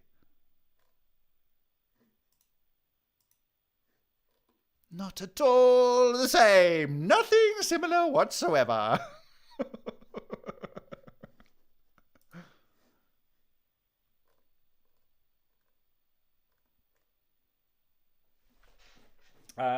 Tim, you sent me pics per. Thank you for your super chats. That's fantastic, guys. Thank you. Tim Hack says sent you pics per mail a moment ago. I think you haven't seen this one yet. Lots more structures revealed. Could fit your theory perfectly. Okay, that's wonderful. But yeah, you know, it is what it is. And it is the new dawn of an old age. It's the new dawn of an old age.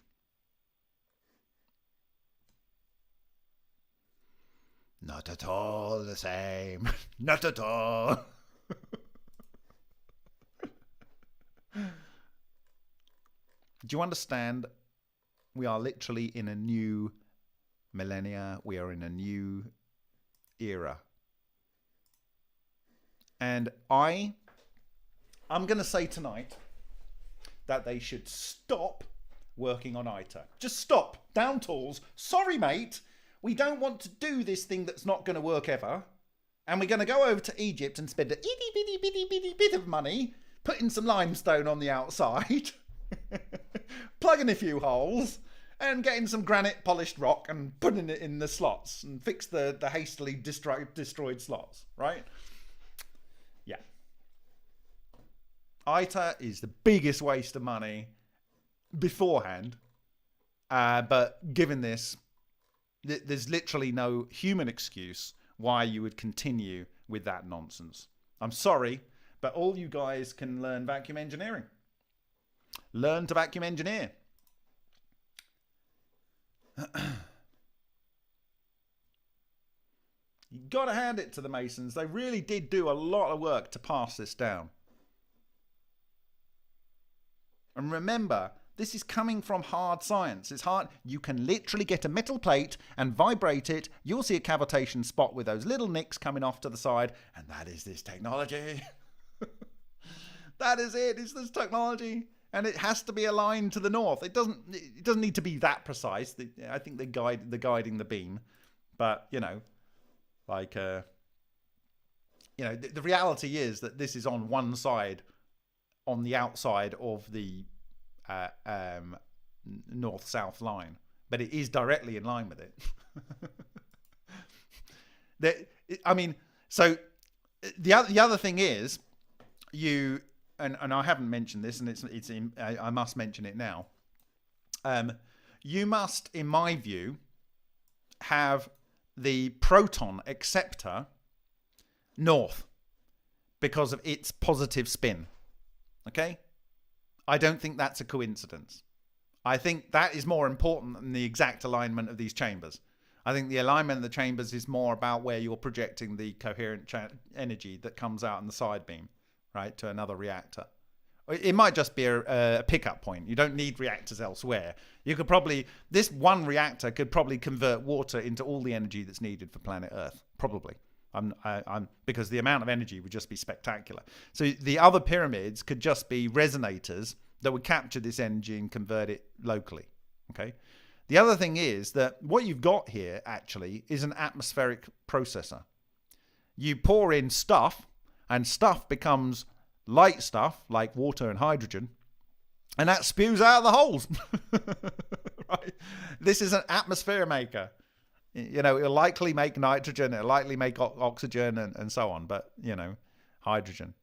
So it's probably the same technology that you would use to go and terraform a place, but you would need a planet that has a magnetic pole. It needs that. The other pyramids, so I think actually some of the pyramids were nodes, and I think other pyramids were just like, these Egyptian dudes, like, they've got this technology, I don't know where they got it from, but they keep pulling gold out of it, and like, we'd like some of that action, and so let's build a pyramid and see if we can get gold out of it, because maybe that'll happen. And so there might have been a bit of that going on, but given the fact that all over the world, you have these structures that bear the symbols, particularly the auspicious symbol, probably the most important symbol of how this technology works. I would expect that they would, they would know this technology. And I think this was as common as I know how that a plane can fly, or I know that I can phone someone on my phone. They'd be like, because it's actually not that complicated.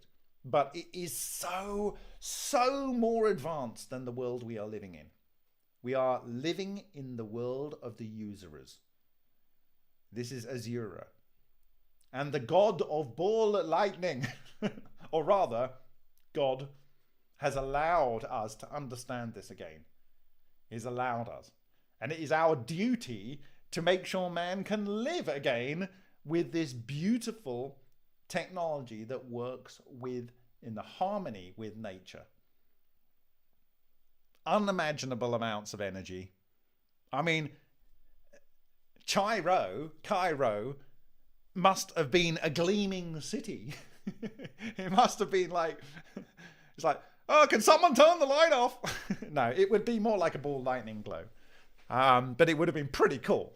It would have literally looked like an all-seeing eye. It would look pretty spiritual, wouldn't it? It'd be like this permanent etheric glow. It's like, who turned the light out? They're just collecting the gold for this month's spices from India.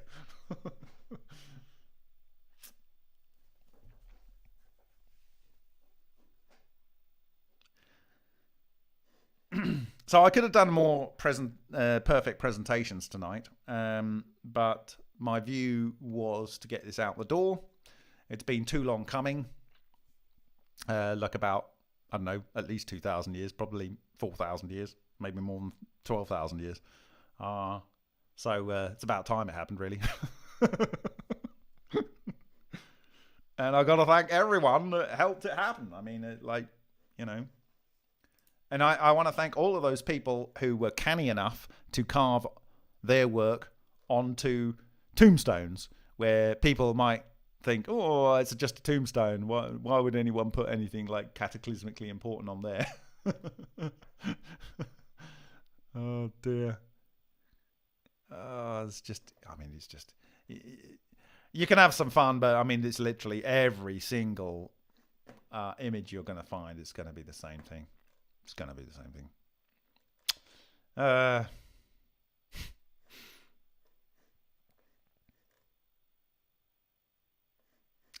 Eye of Providence. Eye of Providence. Which is God conceived as the power sustaining and guiding human destiny. It's like the ontological will of God. The power.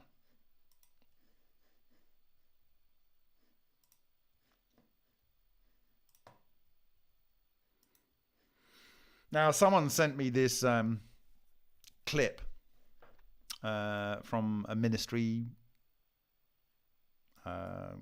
reverend or whatever they call them, and he was saying that he had a vision, and the fallen angels stole the technology from God and illegally put it on earth.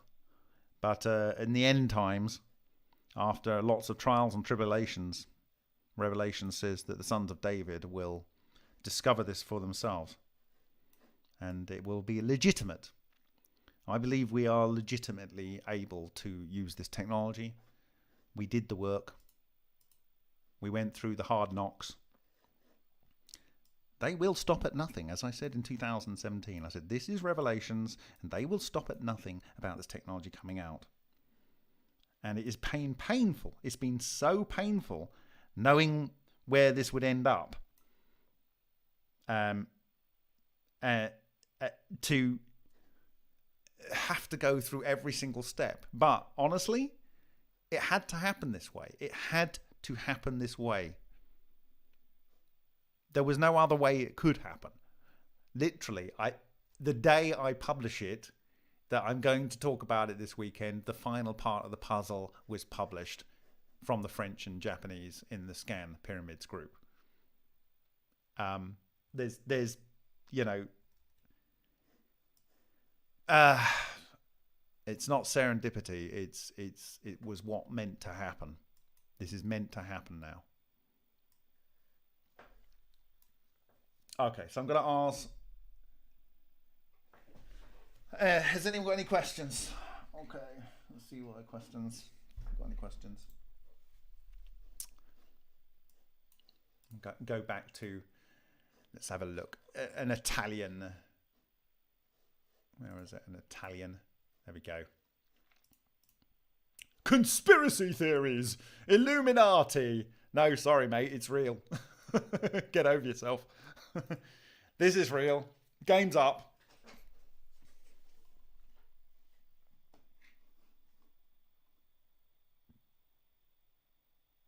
I haven't really thought about smaller pyramids as nodes. You won't need the generator of the power. You would just need the vortices in there to capture the energy. So, it's like when I was sharing this structure yesterday. I just looked it up on Google, and it came up with a lot of antennas.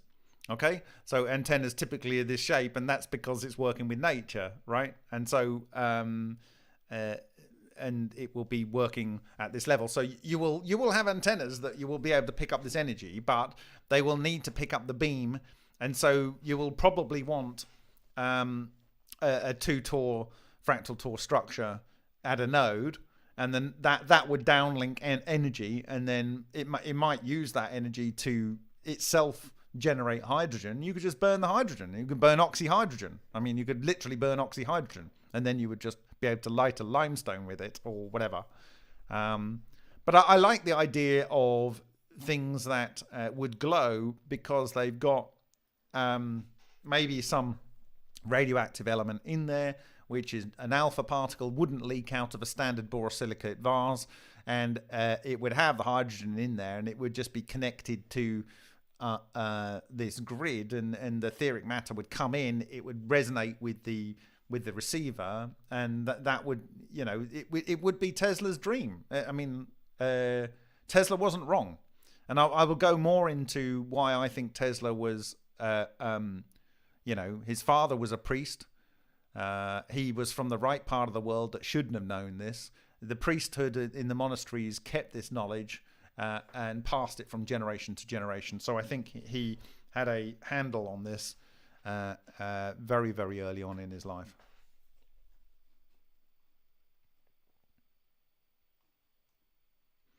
So Mercury is one proton on from gold. And so one might imagine that this might be mercury, and it might actually be the fact that you take radioactive mercury and it decays back to gold. So they might have actually been creating mercury in here, and it just fills up the vessel. And then they take the mercury and they just leave the mercury for a little while and it decays to gold, right? So they just have these. Let's look at that. I'll type in radioactive mercury. Mercury isotopes. Mercury isotopes. Mercury isotopes. Helps if I spell it correctly, doesn't it? Isotopes of mercury. Right. So, where's the one that decays to gold? Right, there we go. So you got 180 mercury. And it decays in 2.58 seconds to 180 gold and to platinum. Okay, so you get gold and platinum. There we go. Who wouldn't want those two metals? Okay, if you've got your reactor working a little bit wrong, maybe the energy level wasn't quite right, you might end up getting some mercury that's genuinely mercury. So you might want to create mercury, but given the world that we have lived in for so long, you'd probably want gold or platinum first.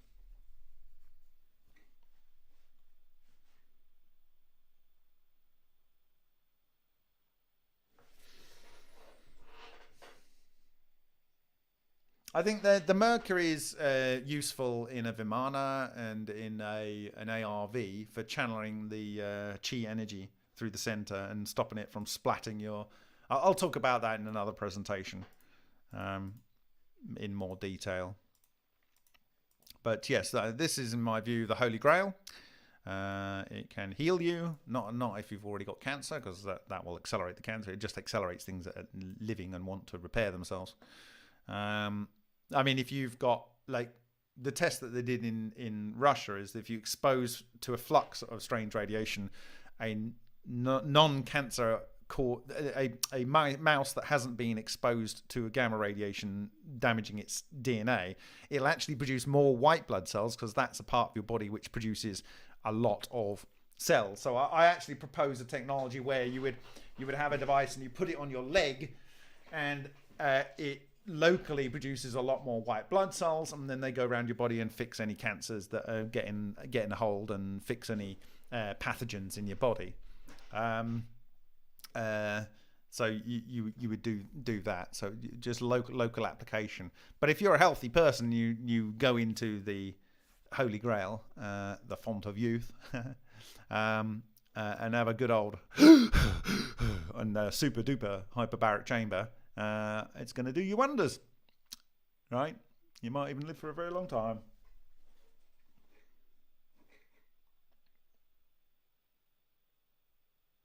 Yeah, I'll talk about those other things, Corky, and it'll all be logical. But today it was one about the science and two about the machine on the Giza Plateau.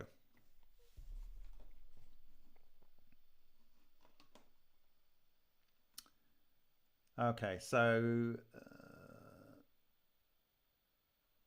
I'm going to see if I can find any questions. If not, I might call it a night. It's 2 o'clock here, 2:11.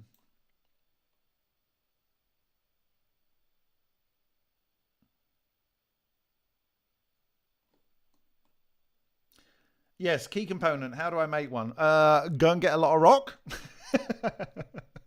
A lot of rock. No. I think that the first thing you do is don't try and think you know better than how the universe works. That's the most important thing here.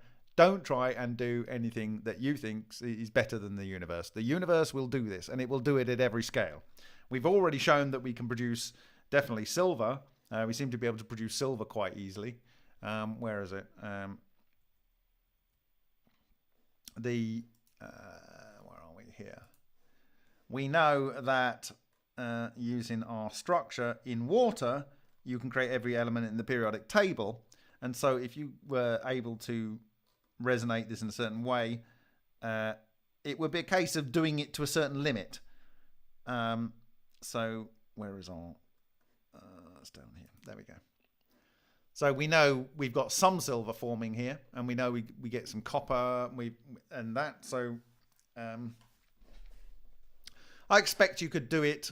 And the thing about using lower frequency, I would choose lower frequency. So there will be a resonant sound in the pyramid, and it's probably something to do with the shape as well, and that will assist in the process the same as it does here.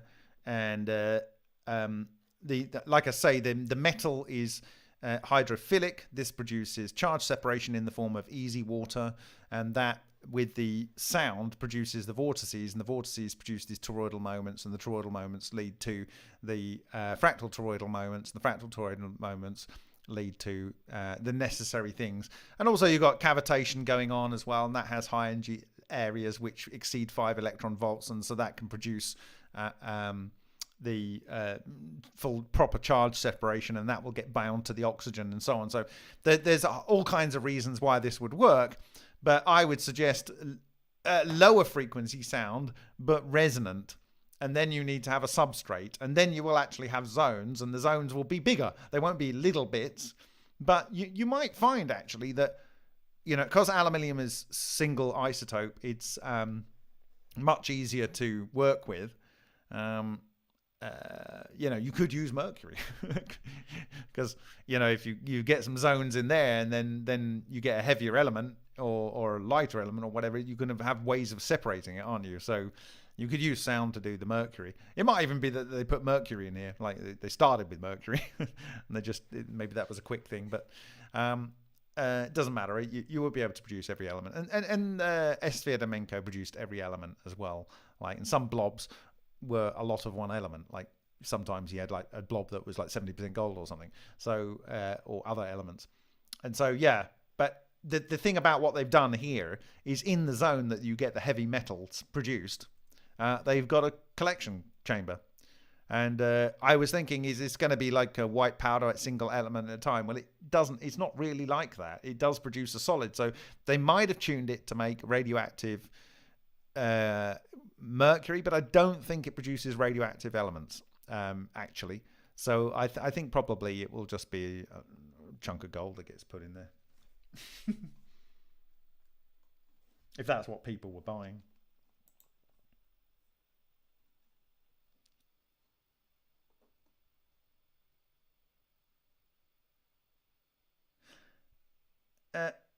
Starfish Troopers podcast. Why the alignment? The alignment is because you need to. I showed you here that in our Lion reactor, this had a solenoid around it, and it was north-south, effectively, in the magnetic field of the solenoid. So the alignment of the device is aligned to ensure that these solenoids, these structures are aligned with north. And so that means that you will know that one particular, because like when you look at what I'm showing you here, one is a maker and one is a breaker, okay? And so you want the breaker to be facing north because you want to break up your matter, okay, into etheric matter and condense it into the flux, the wormhole, okay? So this needs to be the breaker and that needs to be the maker. And it might be something to do with the spin, half spin of the protons. So the protons are coming up here and that just assists in the process, okay? So, and there we go. Whatever it is, this is how it needs to be. It's just there isn't another option. You can't do it better. This is as good as it's ever going to be, right? You can ask for more money, but you're still going to build it exactly the same. I think there's a lot of flexibility. So like I was talking to someone about this earlier in the week, and I said, like, when do the pole shift occurs? Because if the pole shift occurs, you actually literally have to rotate your pyramid. Okay, and it's fortunately the pole shift happens every like 700,000 years, so we got plenty of time. So like this pyramid will work for a long time, and it's quite flexible. It will work with quite a degree swing with the North Pole, in my opinion. Like I say, it doesn't need to be so precise. This shows that it doesn't need to be so precise, but you do need to have the breaker facing north. Okay.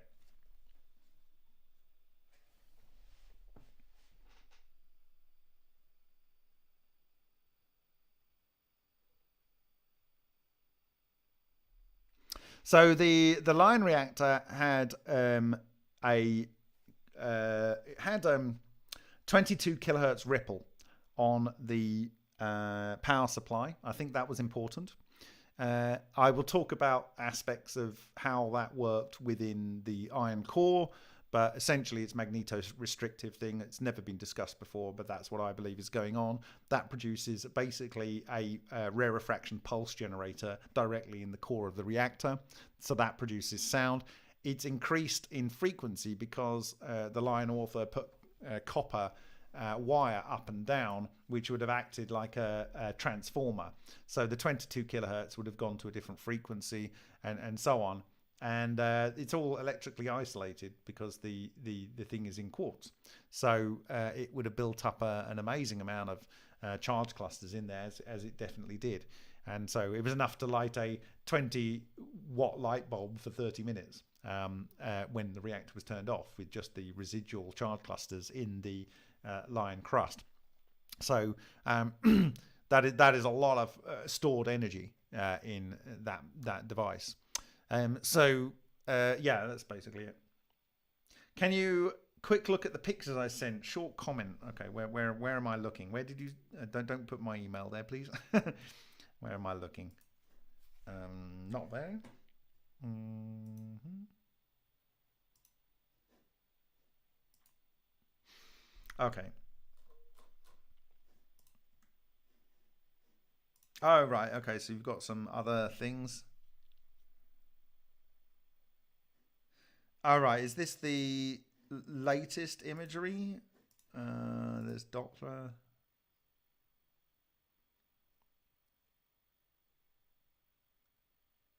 Okay. Is this? That's the Grand Gallery.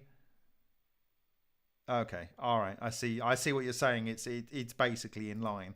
Okay. I see. Yeah. Okay. Fine. All right. So I think. Yeah. Okay. If I'm right in saying that Tim has just sent this to me, um, and if it's correct, I think the Grand Gallery is below. Is that right, Tim Hack? So we got the Grand Gallery below here, and then we got one above. Maybe that's right. So do the eight sides on the pyramid affect it? Yes, I think they do because it's a resonant structure. So I think maybe, and I've thought about this for a while. I think the most important, or one of the aspects of the eight sides, is to allow a better keying for the limestone that goes on the outside that provides the hydrogen cap, basically. So it's like more earthquake proof. I think that might be a seismic addition rather than anything particular special. Um, but it could be for reasons of focusing sound or radiating sound. It might even be something to do with just water running off the surface or whatever. I think the outsides would have been perfectly flat though. Uh, did not baby it and cast after 2 weeks. Healed surgeon. Okay. Nicola walked around his buildings 3 times. Yes, he did. Oh, so 3D pictures show 2 grand galleries. Okay. Where's the 3D pictures? Okay.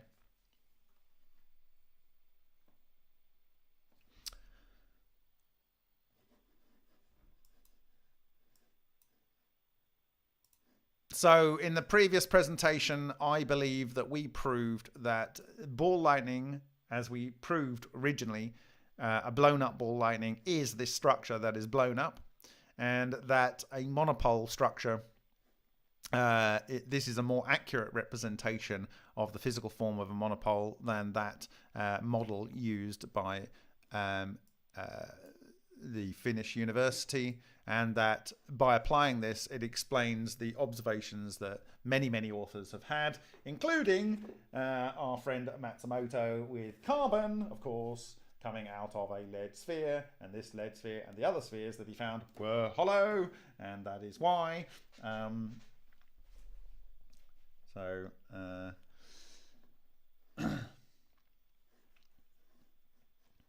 yeah, so that's that.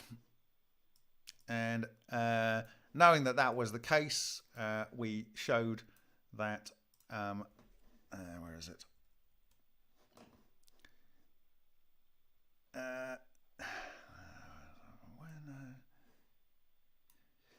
That this possibly hundreds of thousands of years old Ankh, and they call what do they call it? The Ankh in the sun or something. This is the structure, and of course the etheric matter above, the spiritual component there is not represented in the model, but it's there, of course.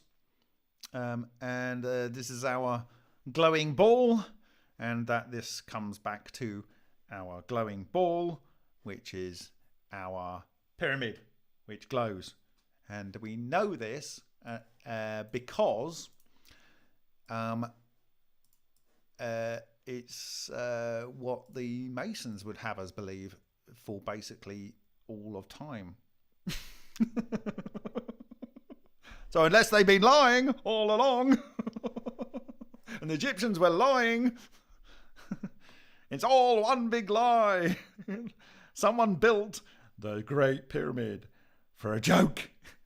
Sometime in the future, they're going to work out that the sacred geometry defines the structure of this pyramid, and that it's very, very precise, and it defines every single component of it, and it's all going to be a joke. You've got to be some evil genius to do that, right?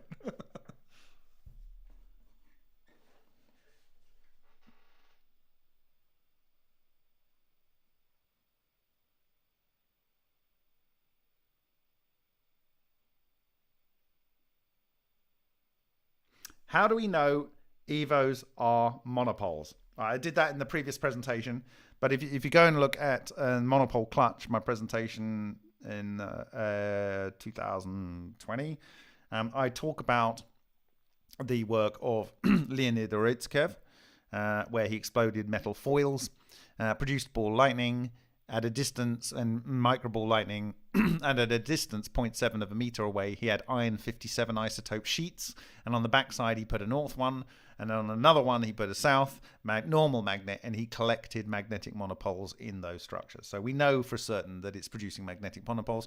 These structures produce these lower part of the Ankh structures when they are impinging upon X-rays and they dishevel, and it is that structure.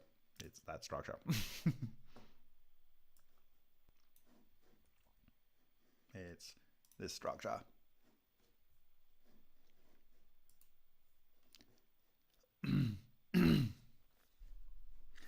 Hey Bob, you finished Tesla's search to figure out the pyramids.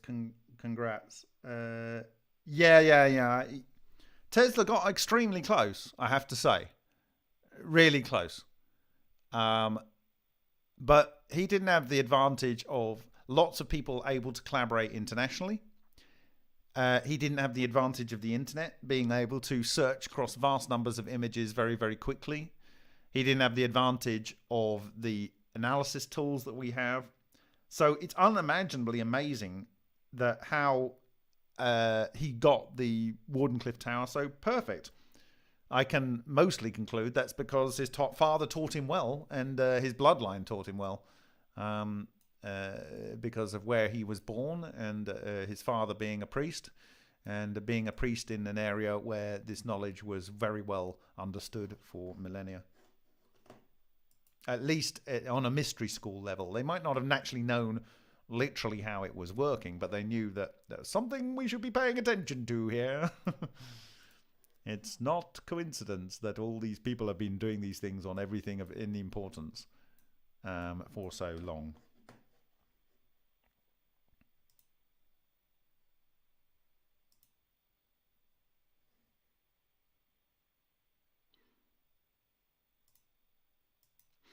Just for the sake, I've got some different levels of Tor here. Now, I don't know whether it actually, when you get to these higher level Tor structures, does it, go at 90 degrees or whatever. So, I don't know. So this would be your auspicious symbol, where you would have an auspicious symbol, an auspicious symbol, auspicious symbol, an auspicious symbol, and they collectively make an auspicious symbol.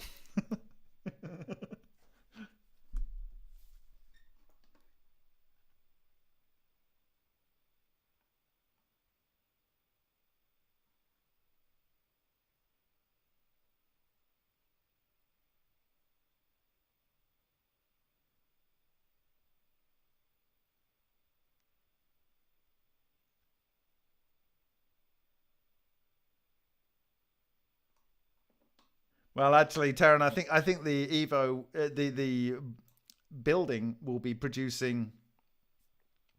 The building itself will be producing UV light when it's operating. And I think being above all the residential areas, it's good because it would just be putting the light out and up. So it wouldn't really be a problem. It's very reflective surface, bouncing it up into the sky. So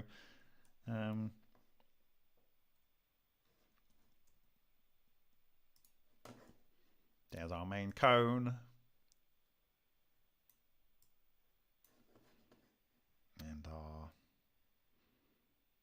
lemon.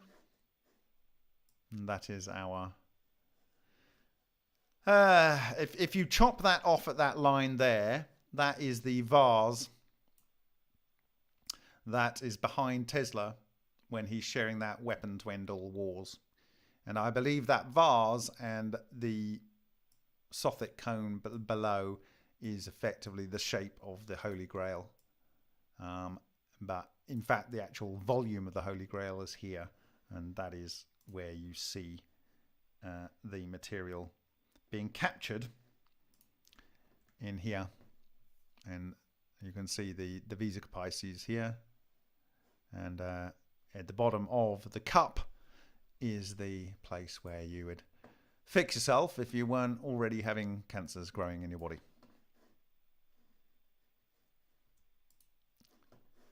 It's our apple. So, you know, you can do like 2, 3, 4, 5, 6, all the way up to 48. And as that happens, you'll have less material going out and then more material going into a closed loop. And I believe that the more material you get trapped into a closed loop, the more intense the gravimagnetic rotor beam will be coming out of the bottom. And, you know, that has both positive and negative applications. But one of those is that I'm nicely interested in is anti-gravity. So to all those people that said, Bob, stop talking about anti-gravity, stop thinking about anti-gravity, don't even go there. Sorry, it's done. Get over it, deal with it. It's not your toy anymore.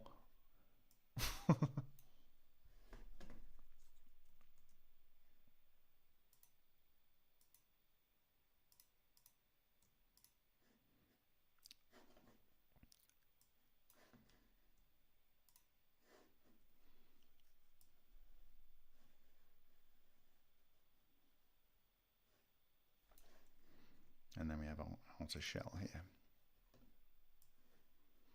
I think I'll add at some point the you know, the shape of the top of the ankh there, but it's not really something we need there. Okay, Bob, I have a question regarding the Evo Maker Breaker. How does this produce energy? You separate them. I mean, no, they might not have equal input and output. So firstly, one, in the instance that I've given with the fixed Great Pyramid, you would be inputting millions of electron volts with every single decay that ionizes the hydrogen. Secondly, the structure itself is using magnetic and gravitational energy, and so it will be harnessing that. That will produce an abundance of hydrogen and oxygen which can be burnt. So you literally have you have an oxyhydrogen generator.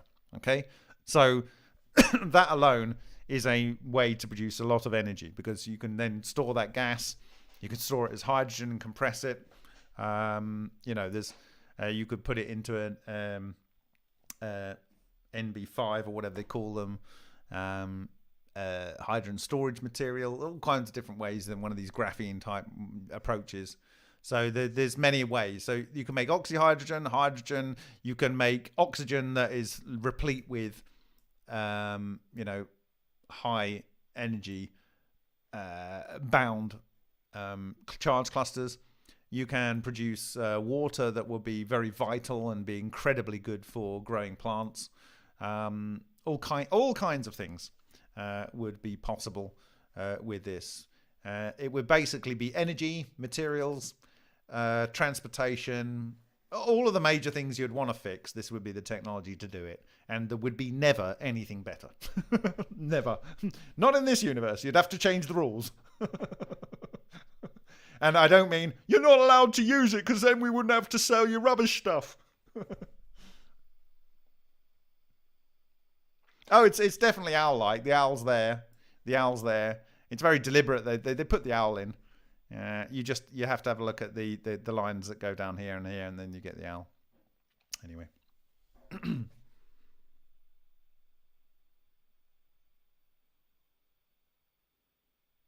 Yeah, it's the blueprint for the reactor. That's it. It's done. It's done. That's it. It's the blueprint for ball lightning. Yeah, that's it. In fact, it's the blueprint for you. It's the blueprint for the universe. Mm.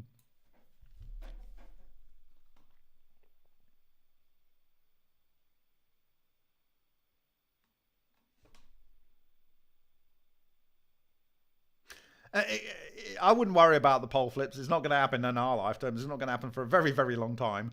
But that Giza pyramid with a small investment will probably last for, I don't know, until the next major earthquake.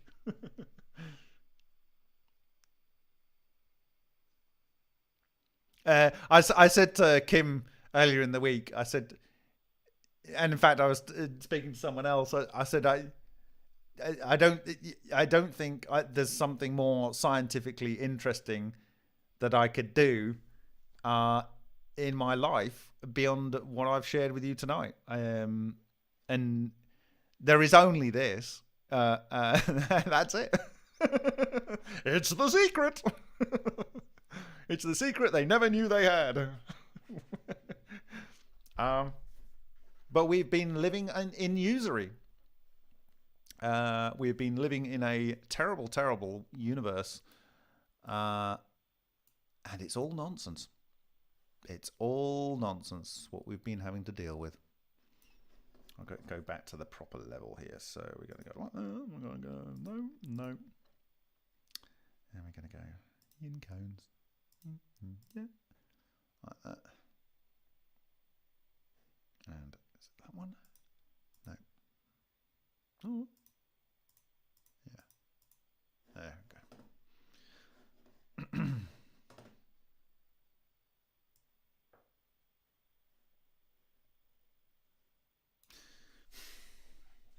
Okay. Simeon Hain, hi, welcome. Hi, Tucker Point Dexter. So Shadows asked a question, couldn't you reproduce a small scale version? I think this could be produced at any scale. But my view is what Jesus and what other people say, like teach a man to fish, don't give him a fish. We're in a world where we need people that can do this. And I had a couple of people say like, oh, well, can't you just keep this to yourself? And I said, that's where everyone else failed.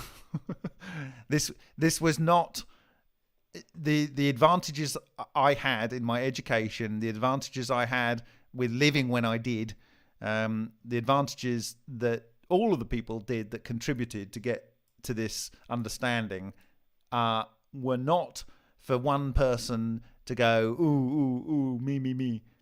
This is for everyone. It cannot be owned. This is nature. Do you understand? You can't patent this. They're going to try. They'll try. I don't know what they're panicking about at Los Alamos and what they're panicking about at the US Naval Labs to get so excited. But like, they're so far behind you guys. Like, you guys, you know this now. You know, in fact, as far as I'm concerned, you should implicitly know that this is how the Giza Pyramid works. It works like this. You should know that it creates a monopole. Monopoles are real. Dirac predicted them. They said in 2014 something that isn't quite as good a model as this is exactly what is a Dirac monopole, and they generated it and nature agrees, right? So we're a little bit beyond that. And the thing is, it's everywhere. It's ubiquitous. So what do? Like, the Russians know this. They know this because they're going to have this same video, right? And anyone who bothers to pay attention, that's it. It's done. And you can't do anything other than this. It's what it is. It will never change. Not opinion. You can't vote for this to be different. You can't really, really want it to be different. You have to work with this. You have to work with this. It's a beautiful thing. It is a thing of great beauty. Could you send some of those STL or pics on the Google Drive? So, Terra Nathan, I'm going to. There's a couple of errors and I want to fix. Some of the positions of the geometry are not perfect. This is using a line engine. These are actually NURBS curves, and they don't translate well to other systems. But I will publish everything, of course. But it's the easiest thing in the world to just go ahead and do. You know, you can just go into Illustrator and or any number of tools, and you know it's just two circles. Half radius, two circles again with the points touching. Same big circle with the top on that. Go down there. You know, put your Sothic triangle ratio thing in there, right? You know, it's like it's so simple. The D4D thing here, you know, that's what that is.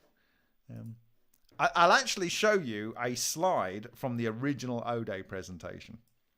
So this is from late December 2017, early January 2018.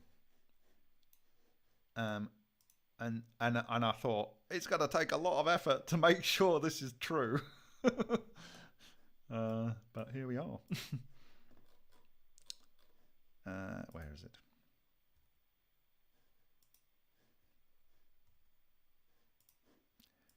Window.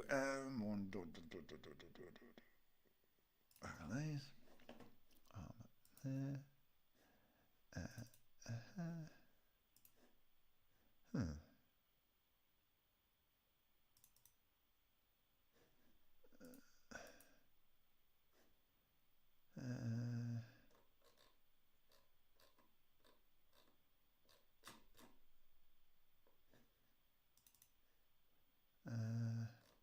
Oh, there we go.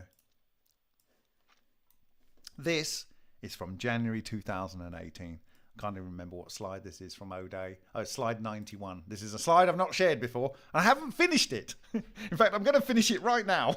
I'm going to finish it right now. Oh, no, I'm not. This was my question to myself on early January 2019. I had the Ankh within the circle, right? 2018, January 2018. And over here, I had the two vortices. This is from Sudan, and this is from South Africa. And so we have the Maltese cross here in the Christ center. It's slightly in the wrong place, but you know, they're chopping away at granite there. And this one. And I wanted to ask myself, what was the fountain of youth? Well, there you go. You got it today.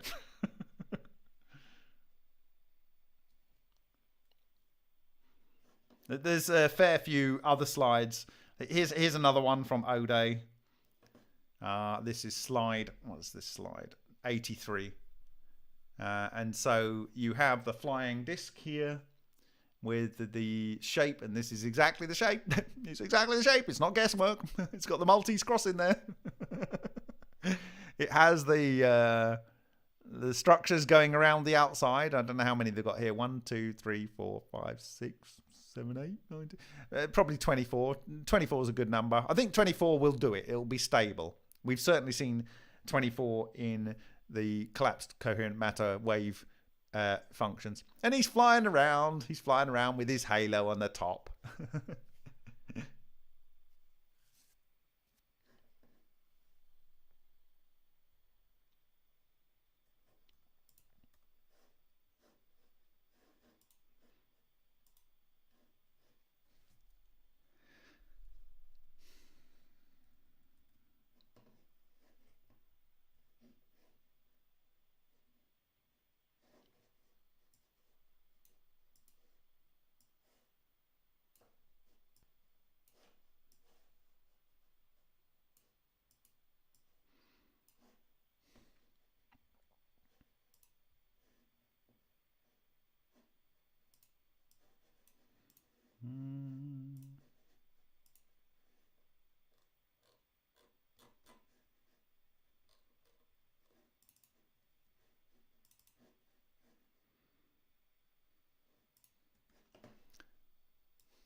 Okay, what do you got? I think this is what Adam's descendants would have quickly discovered to help overcome natural entropy. New Adam came to assure the whole human project. Maybe, but we legitimately can use this technology now because we did not steal it from God. We worked it out, and that is what it says as far as I understand it in the Revelations. So we're allowed to use this.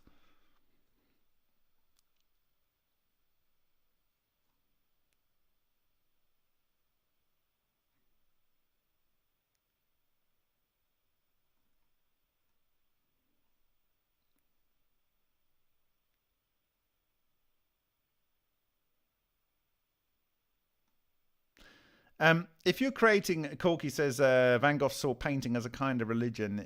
It's aligning oneself with creation. Creating happens in art, science, and ethics, not just art. Um, yes, there are things you can like also in art. There are things that are objectively beautiful, and there are things that are subjectively beautiful. And sometimes it's intangible what those things are, but maybe there's a little bit more tangibility creeping in right now. There we go.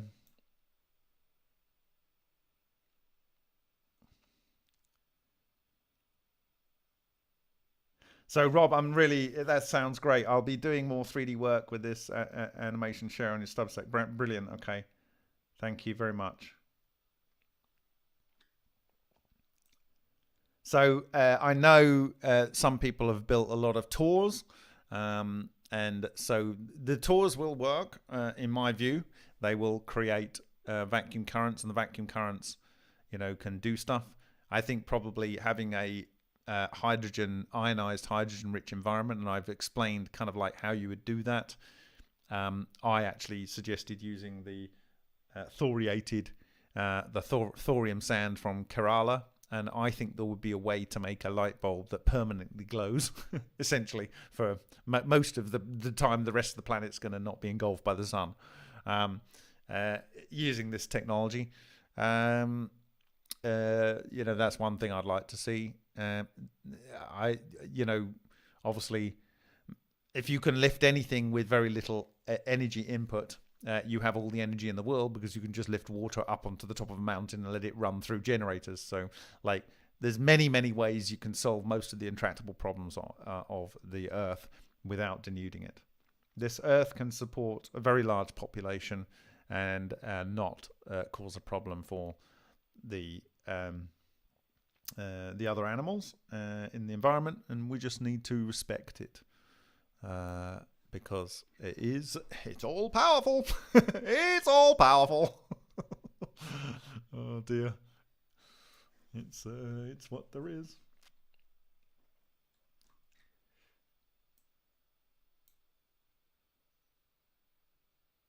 Terran Earthling, I've heard of this guy from wherever. Whoever does the work, that's fine. Okay, as long as they're not trying to protect it and keep it for themselves. But anyway, it's done now.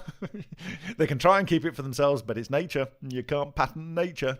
You can try and pretend it isn't this, but it isn't. Not you can smash up all the gravestones on planet Earth. You can destroy all of the wonderful, incredible architecture that is all over the Middle East. But sooner or later, you're going to have to come to terms with the fact that this is how it is.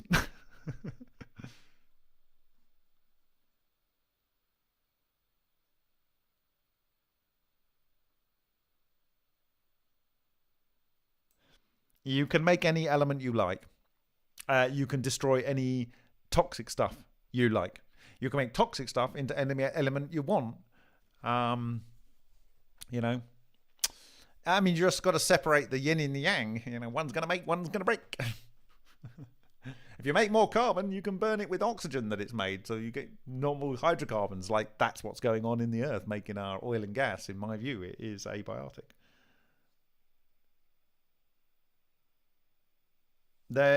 Corky, this ought to revitalize all knowledge. Yes, I think we've got to take a good hard look at ourselves and I'm 50 now, and I have been told a complete lie all of my life. A complete, not just about global climate change nonsense and scarcity nonsense, and you shouldn't have babies because you're gonna damage the planet nonsense. You should just you should be using this, and you can only travel 5 kilometers from your house, and you can only eat bugs nonsense. Sorry, the usury has to end. I'm not going to call black white. Yes, the world is bipolar. Right? There's a yin and a yang. Get over it. Anything else is fighting nature. Sorry, that is what it is. Do what you want. That's fine. You got your own rights. But the order of the universe is this. That's what it is. That's what it is.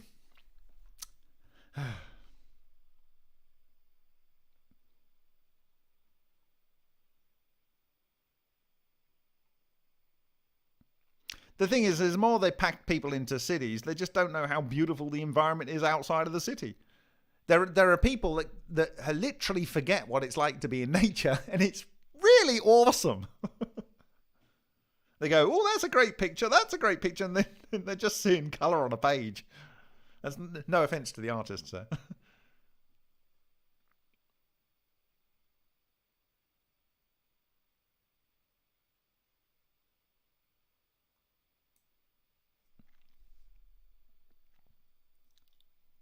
Phased array 3D printing, yeah, but Alex, I think probably you can go one better. I think you can literally take this technology and you will literally be able to copy something right the way down to its individual atoms and the arrangement of the electrons in there and just clone something.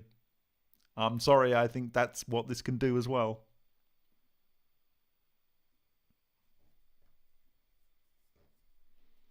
The only thing I don't think that this can do is take you back in time. It can relatively take you forward in time without aging, but I don't think it can take you back in time.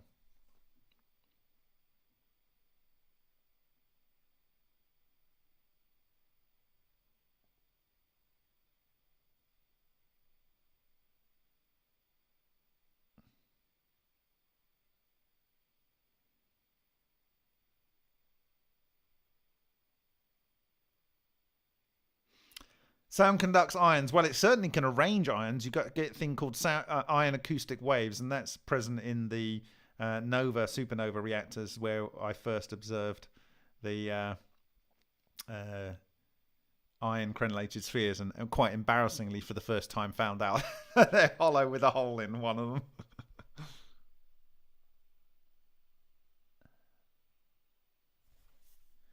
I have a lot of respect for the Masons because it's not like they were hiding it. It's right there.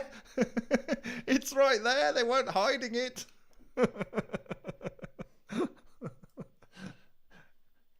As I've said for years, it's been in all of our phases, all of our lives.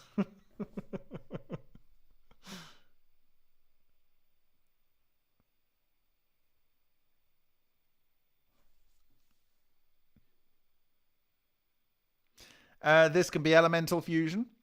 What is being discussed? The power behind low energy nuclear reactions, alchemy, the power behind creation, decreation, teleportation, faster than light travel. It's this structure here. It might sound a little bit mad that is what I'm saying, but it is exactly that. And that structure mapped onto the Pyramid of Giza, literally precisely explains why you have granite blocks here and why the ascending Great Gallery is here, why this chamber is here, why it's over here, why the box is here, why this chamber is down here, why it's offset, absolutely everything. It's so precise. Why it has another chamber up here, why there's a little chamber that comes in here, why you had to have certain thing on the outside. It's totally precise. It doesn't explain the thing that should be there, that in my view will get the whole reactor running. So yeah, some people have said that the Giza reactor was an HHO generator. Yeah, kind of. Some people have said that it is a hydrogen generator. Some people have said it's a nuclear reactor. Well, it kind of is all of those things, but it does it in a different way. And it's missing a key component that I believe, in a panic, on standing orders, was destroyed. And therefore, it will not work until that's replaced.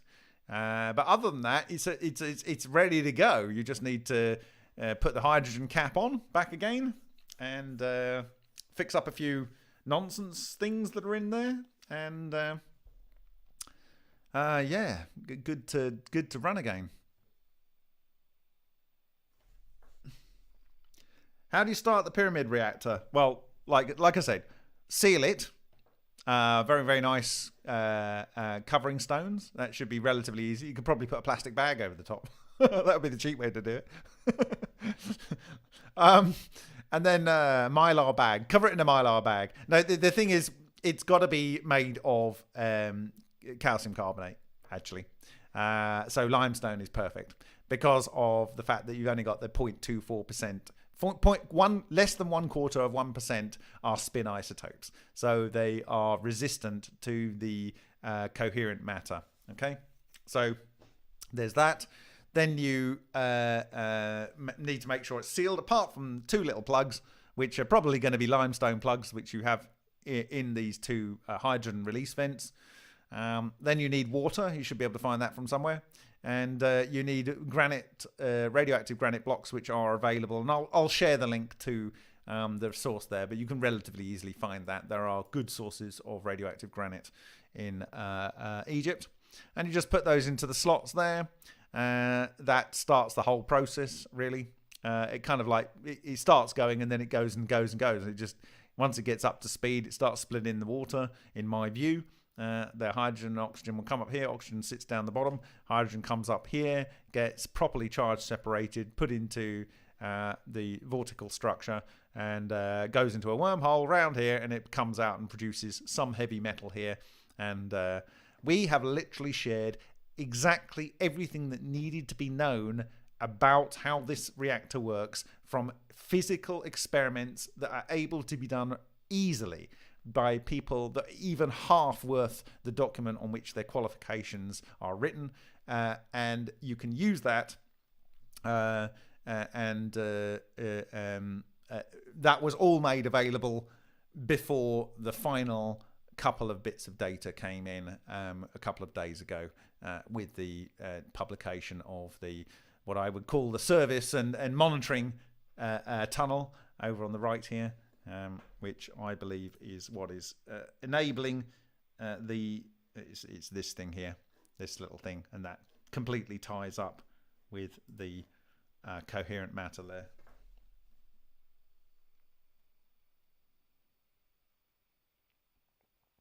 There's a variety of heavy metals detectable in the rear chamber. Which rear chamber are we talking about here? You mean this, what they laughably call the King's Chamber?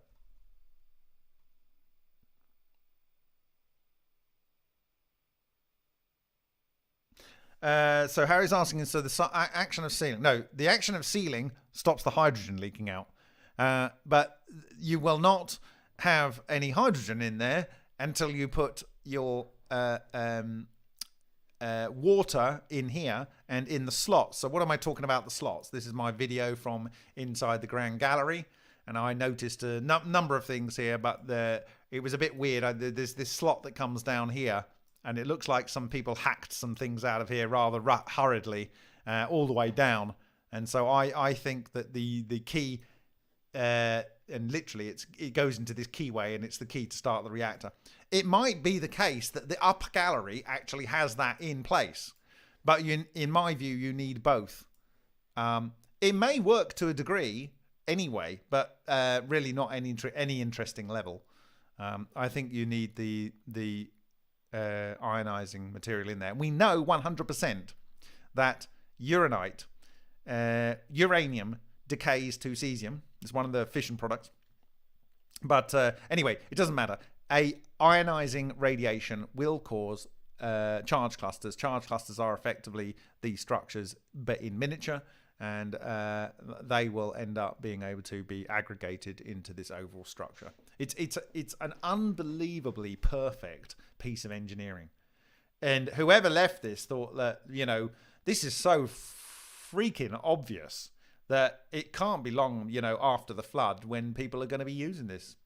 You know, maybe it'll take them about 5-10 years to work it out.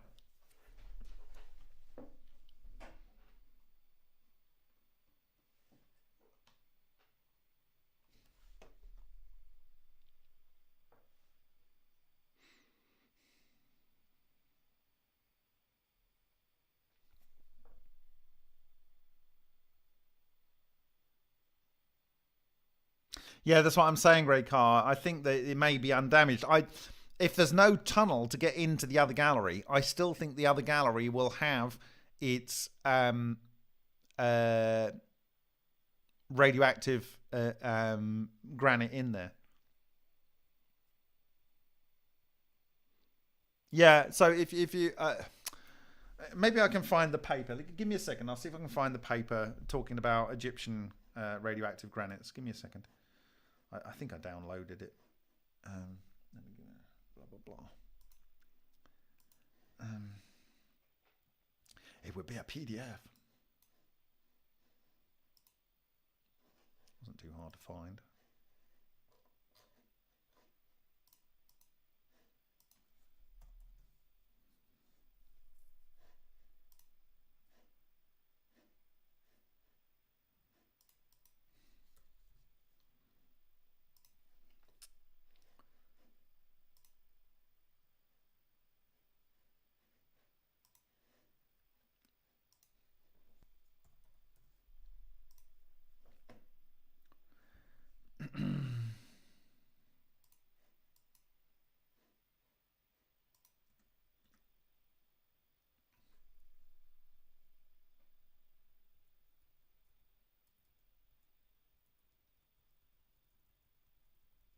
Hmm.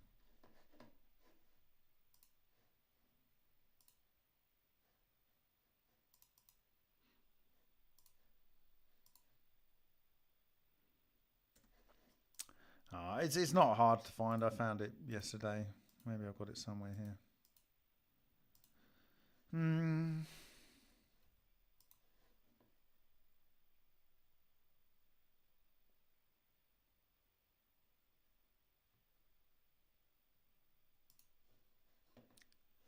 Hmm.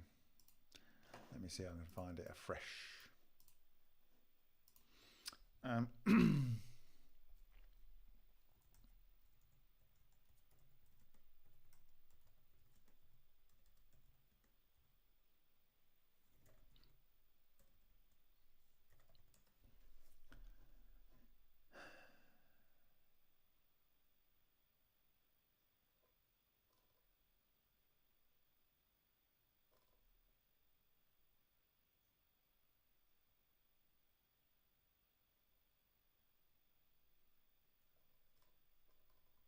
Yeah. Anyway, there's a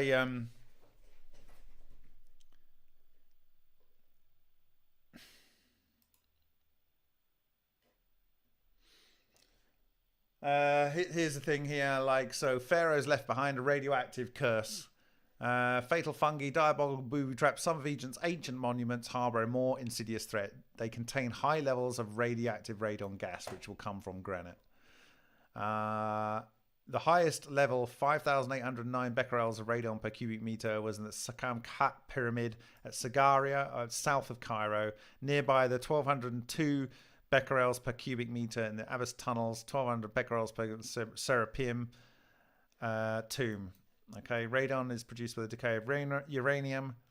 Okay, so basically they definitely used radioactive granite. And they do have granite that it hasn't got so much radioactivity. But they definitely did use radioactive granite in their construction and indeed in their pyramids. So I rest my case.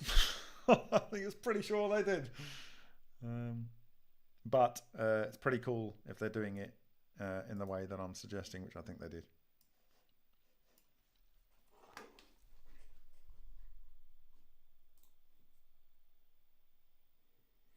Yeah, the decay.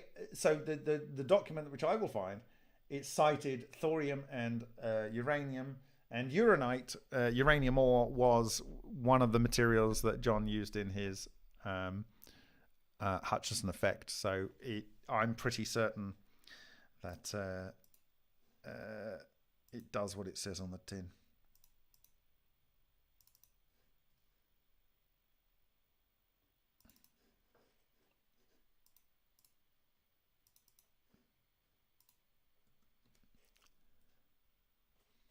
So,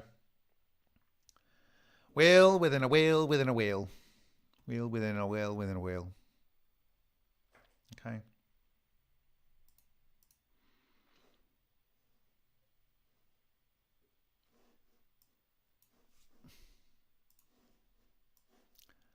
This is Chiro. This is Cairo. This is the Christ Center.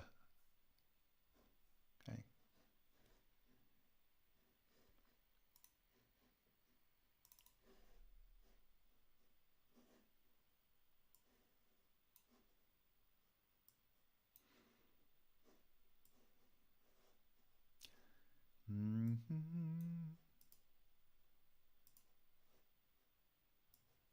Okay, I'm going to see if you've got any more questions and then I will go.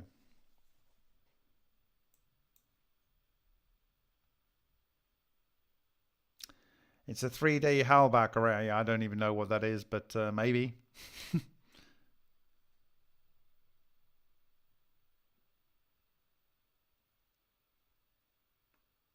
Yeah, thorium would do it.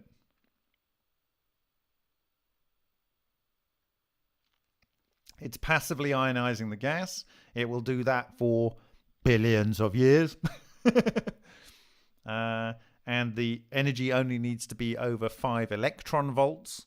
So, for instance, the thallium 209 beta emission to beta emission or positron emission? Positron emission, I think, to lead 208, is it? No, thallium 208 to lead 208. Maybe I've got that wrong. I think it's that. I think it's 4 point something million electron volts. So that's going to ionize a hell of a lot of protons and properly ionize them to proper charge separation, where they are releasing a lot of cold neutrino clusters, which go straight in and you're off to the races.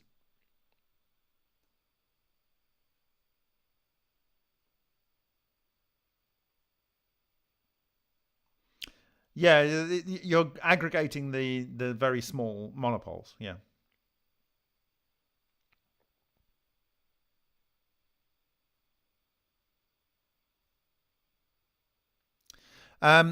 No, the structures themselves don't rotate. They rotate spin material around them. Okay. And so that's they don't rotate. It's just amazing. This is what was very, very, very clear from the Hutchison fracture sample. It's not rotating itself, it's rotating the spin nuclei around it.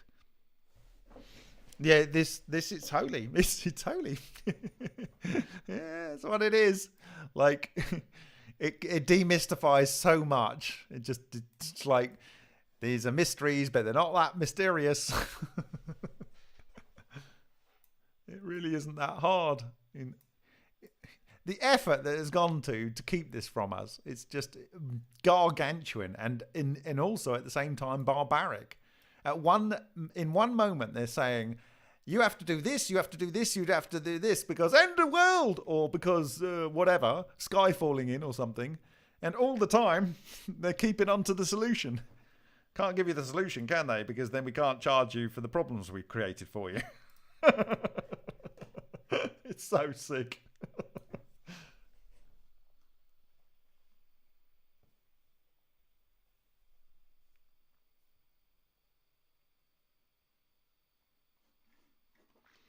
James Vickers, okay, but then what would be the effect of building this into a rotating device be? No, the device doesn't rotate. It rotates stuff around it.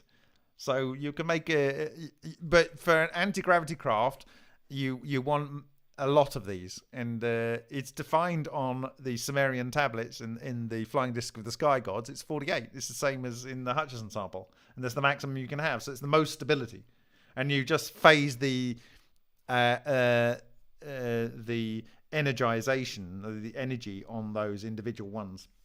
But here's the thing: as I showed you earlier, you can have a weak effect where this would give you some level of anti-gravity. But if you spun this up, the sphere would go from being would go from being innocuous and not harmful to starting to glow, and then it would go higher and higher energy, and it would go through, red, yellow, through blue, and then at some point it will destroy all matter. It will literally destroy all matter. Conversely, when you're propelling yourself around with this thing, everything will bounce off. You could fire a nuclear weapon at it, not a problem. You could fire a bullet at it, not a problem. Nothing. You could fly underwater, wouldn't make any difference.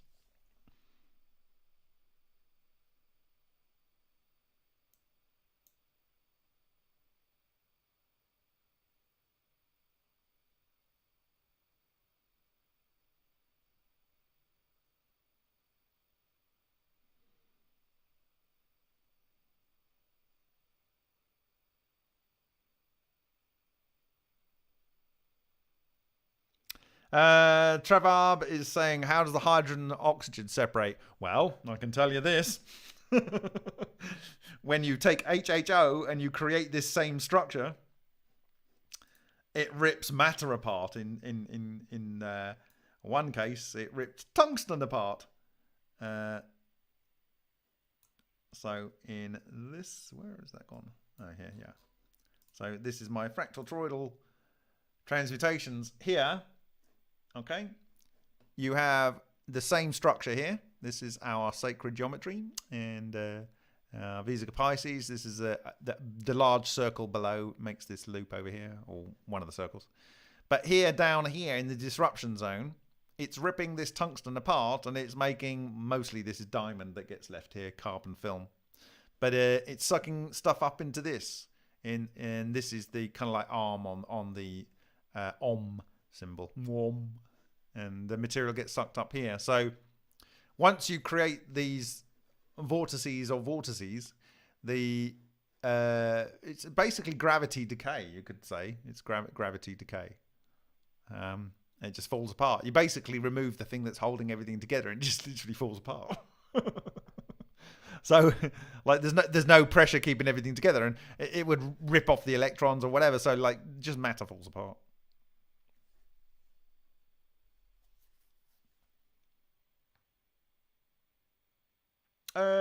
Oh dear, I think I've done all this Pyromandan. I've literally done it all. You have to go back in the presentation. Essentially, this is offset, and I explained in the previous presentation tonight why that's offset, and we've got the physical evidence to show that that is the case in multiple experiments from multiple independent authors. That separates the water that you put down in here. That comes up through this channel, which is all inside the sphere. So that's very, very important that this can continue to operate even when this shield will prevent water from coming down here. Okay, and then it comes up here, and the oxygen settles here. The hydrogen comes up here, and there is this radioactive slats in here, which properly charged separate the material, goes round here, comes round into the upper chamber, and these produce the vortex that goes in here, goes through a wormhole out through here, and then it comes out through this section. And we've shown in experimental evidence that you can do as a 5-year-old in about 20 minutes, and it synthesizes heavier metals here. So, and from this zone, when it's working properly, this will probably emit like a ball lightning glow with a range of different things that ball lightning can do. It uses calcium carbonate because it's extremely resistant to LENR, because it has 3 things which are the products of LENR generally: carbon, oxygen, and calcium, and doesn't really want to go anywhere from there unless you really push it. And they're non-spin isotopes, except for 0.24 of 1% of the matter in every sort of whatever. not a lot.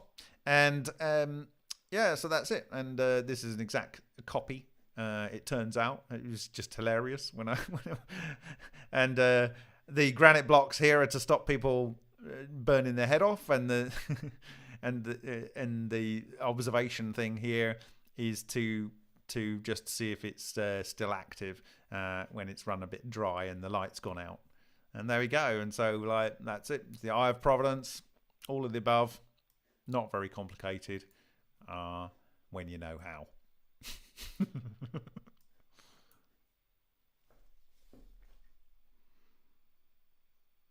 Could it be used for a self-powering electrolyzer? Yeah, well, you know what? I give it to you. Go forward with it. But, you know, the Egyptians or whoever built this structure here, they definitely thought it would work. They definitely thought it would work. And I'm pretty certain it did. I'm pretty certain it did because, you know, this is real. This did do what it looks like it's doing. It absolutely did. As I said to Alan Goldwater when I saw this for the first time, I said, when people understand this, it will literally melt their brains. It's the God's toolbox. It is right there, and it is what it is.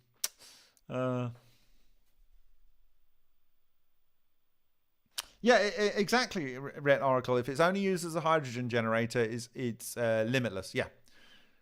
They should, as I said earlier, I appeal to the international community to stop wasting money on systems that are complete waste of time, life, and energy, and go and fix the Giza pyramid.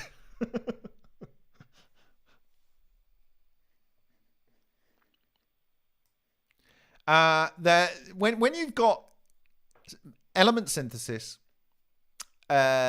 waste disposal, unlimited energy, healing, anti-gravity, faster than light travel, you know, just whatever. I mean, it's like, what can't it do?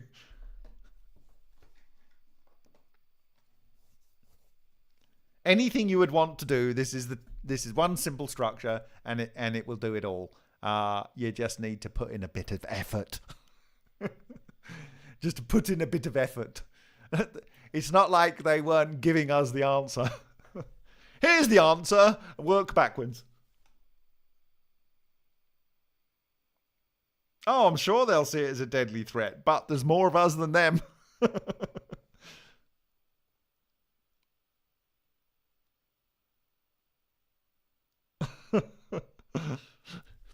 Yeah, there's definitely a force here. When this is powered up, forget it, mate. You are not getting through here. It's not gonna happen. Not gonna happen.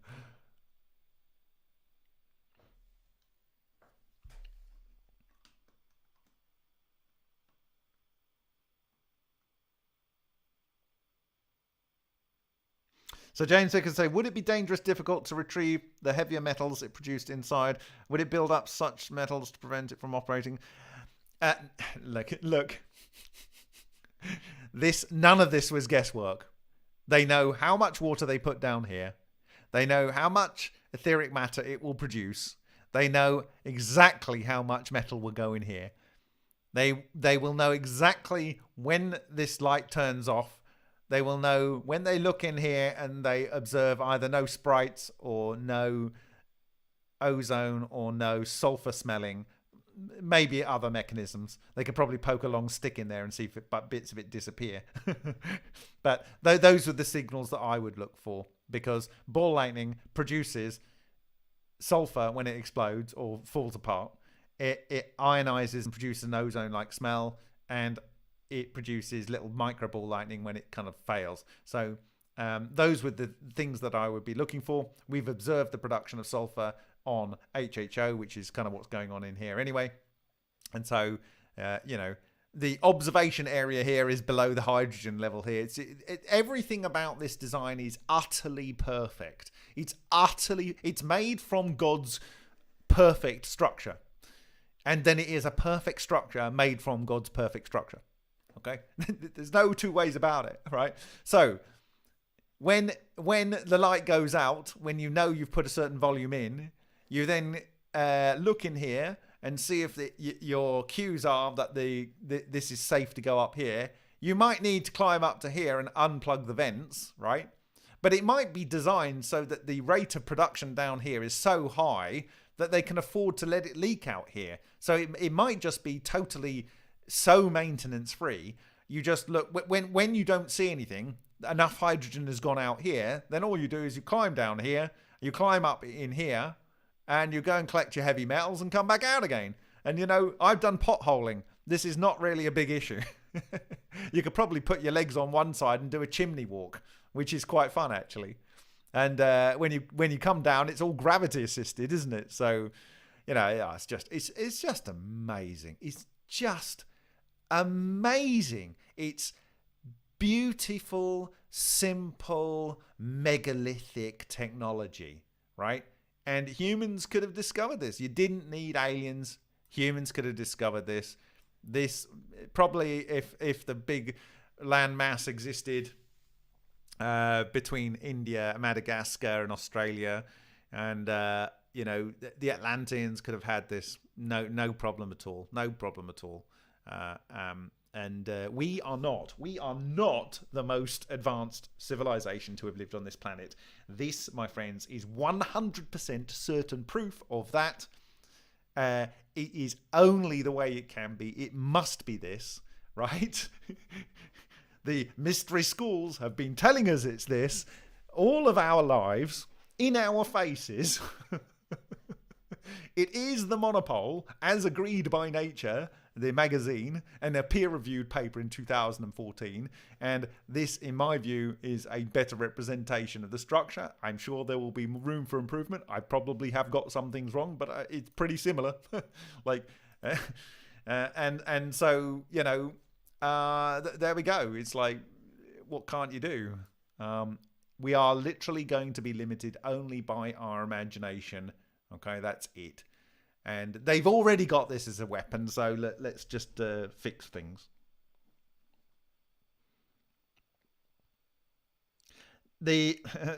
Trevor, the magnetic energy. So there is energy that comes from the Earth, and the magnetic pole is more about aligning. It's really just to align everything, because you don't only want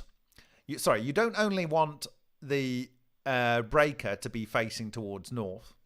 You also want the alignment of all of your mini exotic vacuum object charge clusters. They all need to be aligned as well, and so that is helped with the magnetic field. So whatever is necessary, I can tell you, whatever is necessary to make this work is precisely made in this device. You don't need to guess. You can reverse engineer it, but you do not need to guess. This already has the answers. It has the answers. Don't need to guess. Why does it do that? Why does it do... Okay, it works, right? Work backwards. Yeah, Red Oracle, that's basically in a nutshell. Magnetic fields, granite, radioactive decay, resonance, and the use of calcium carbonate. And sealing it with the nice good cap.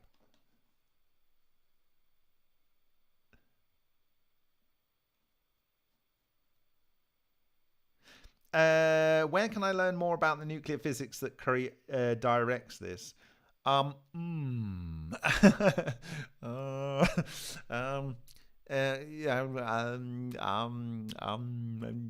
Start doing experiments, ultra experiments. Basically, creation happens and decreation happens, and this does it efficiently.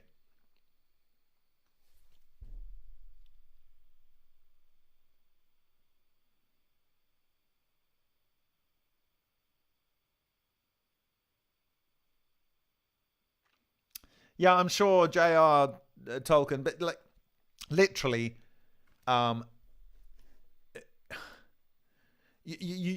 either no one properly worked it out, or they knew it and they are hiding it from us. I would like to think that it was ignorance and rather than malice. I would like to think it was ignorance rather than malice. And it's not their fault that they were ignorant. It would be their fault if they acted with malice. And so the understanding was passed down from the Atlanteans to the Sumerians, to the Assyrians, to the Akkadians, all the way through. Jesus fixed a lot of the problems with the Mediterranean cultures and the Asian cultures and the maybe it was John the Baptist or that whole group. There were obviously a lot of very good, clear thinking scholars, and they kind of fixed a lot of those problems. But I'd like to think it just wasn't malice. Literally millions and millions and millions of people watching people suffer needlessly. I can't believe so many humans would have done that and known that they had the solution. I can't believe that. So I have to believe it is ignorance. But we have no excuse now. I don't believe we have any excuse. This is a device. It did what it did, and it's absolutely beautifully made. It cannot be any more beautiful. It is perfection.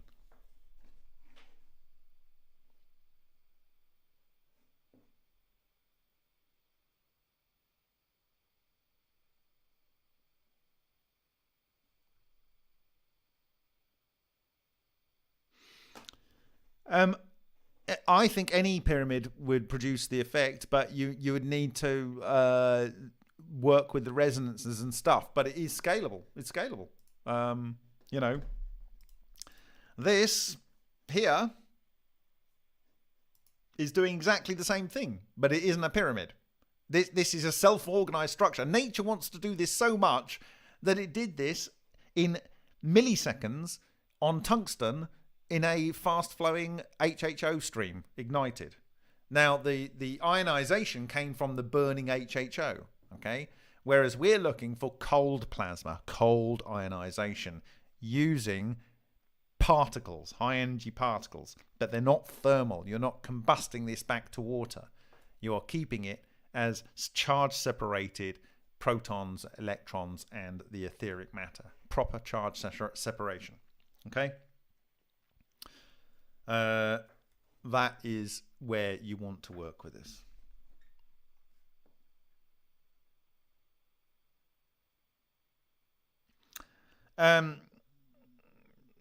Go to our reaction calculator, which is based on initial work by Alexander Parkhomov and programmed by Philip Power, and it's at nanosoft.co.nz.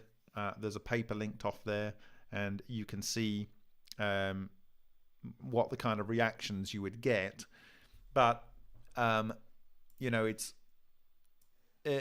think people need to do. I would like to do a huge study on ultra experiments with different metals as your starting base, and focusing on the resonant phenomena and seeing what you get produced in these areas here where it dumps the made metals. But all the proof is done. It just now you've got to implement it. But it's only a realization. It's already perfection in the Giza Great Pyramid.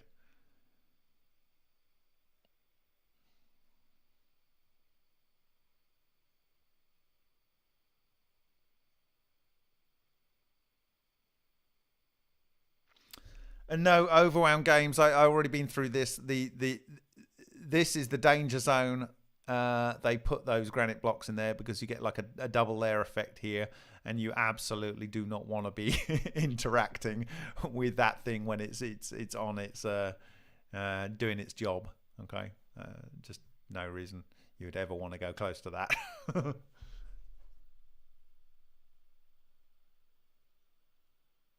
Wonderful, Tuvab. Travab.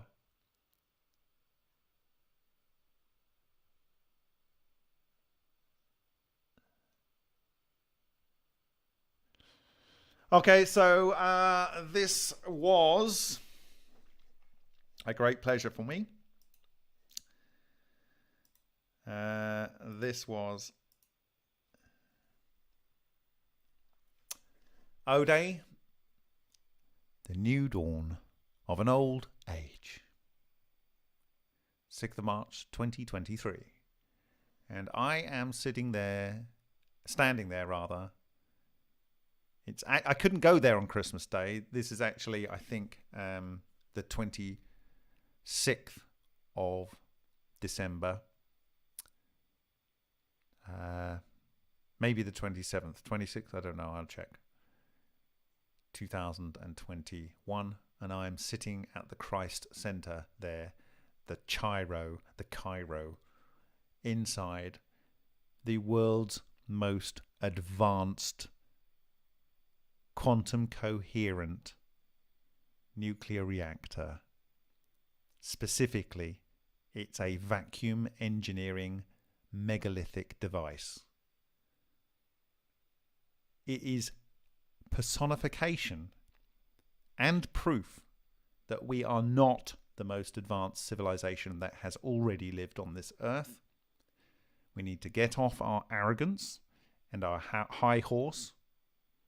We need to accept that we cannot fight nature, we must work with nature, and that the answer has already been given to us. We don't need to invent something better, we don't need to improve it, it already works. And I believe that this device can provide any amount of energy we need once we understand and get it working again. We should not be wasting our time with any other nonsense. This is the solution. So thank you very much for your time. My name is Bob Green. I'm a volunteer with the Martin Fleischman Memorial Project. Welcome to the new dawn of an old age. It's 0 day.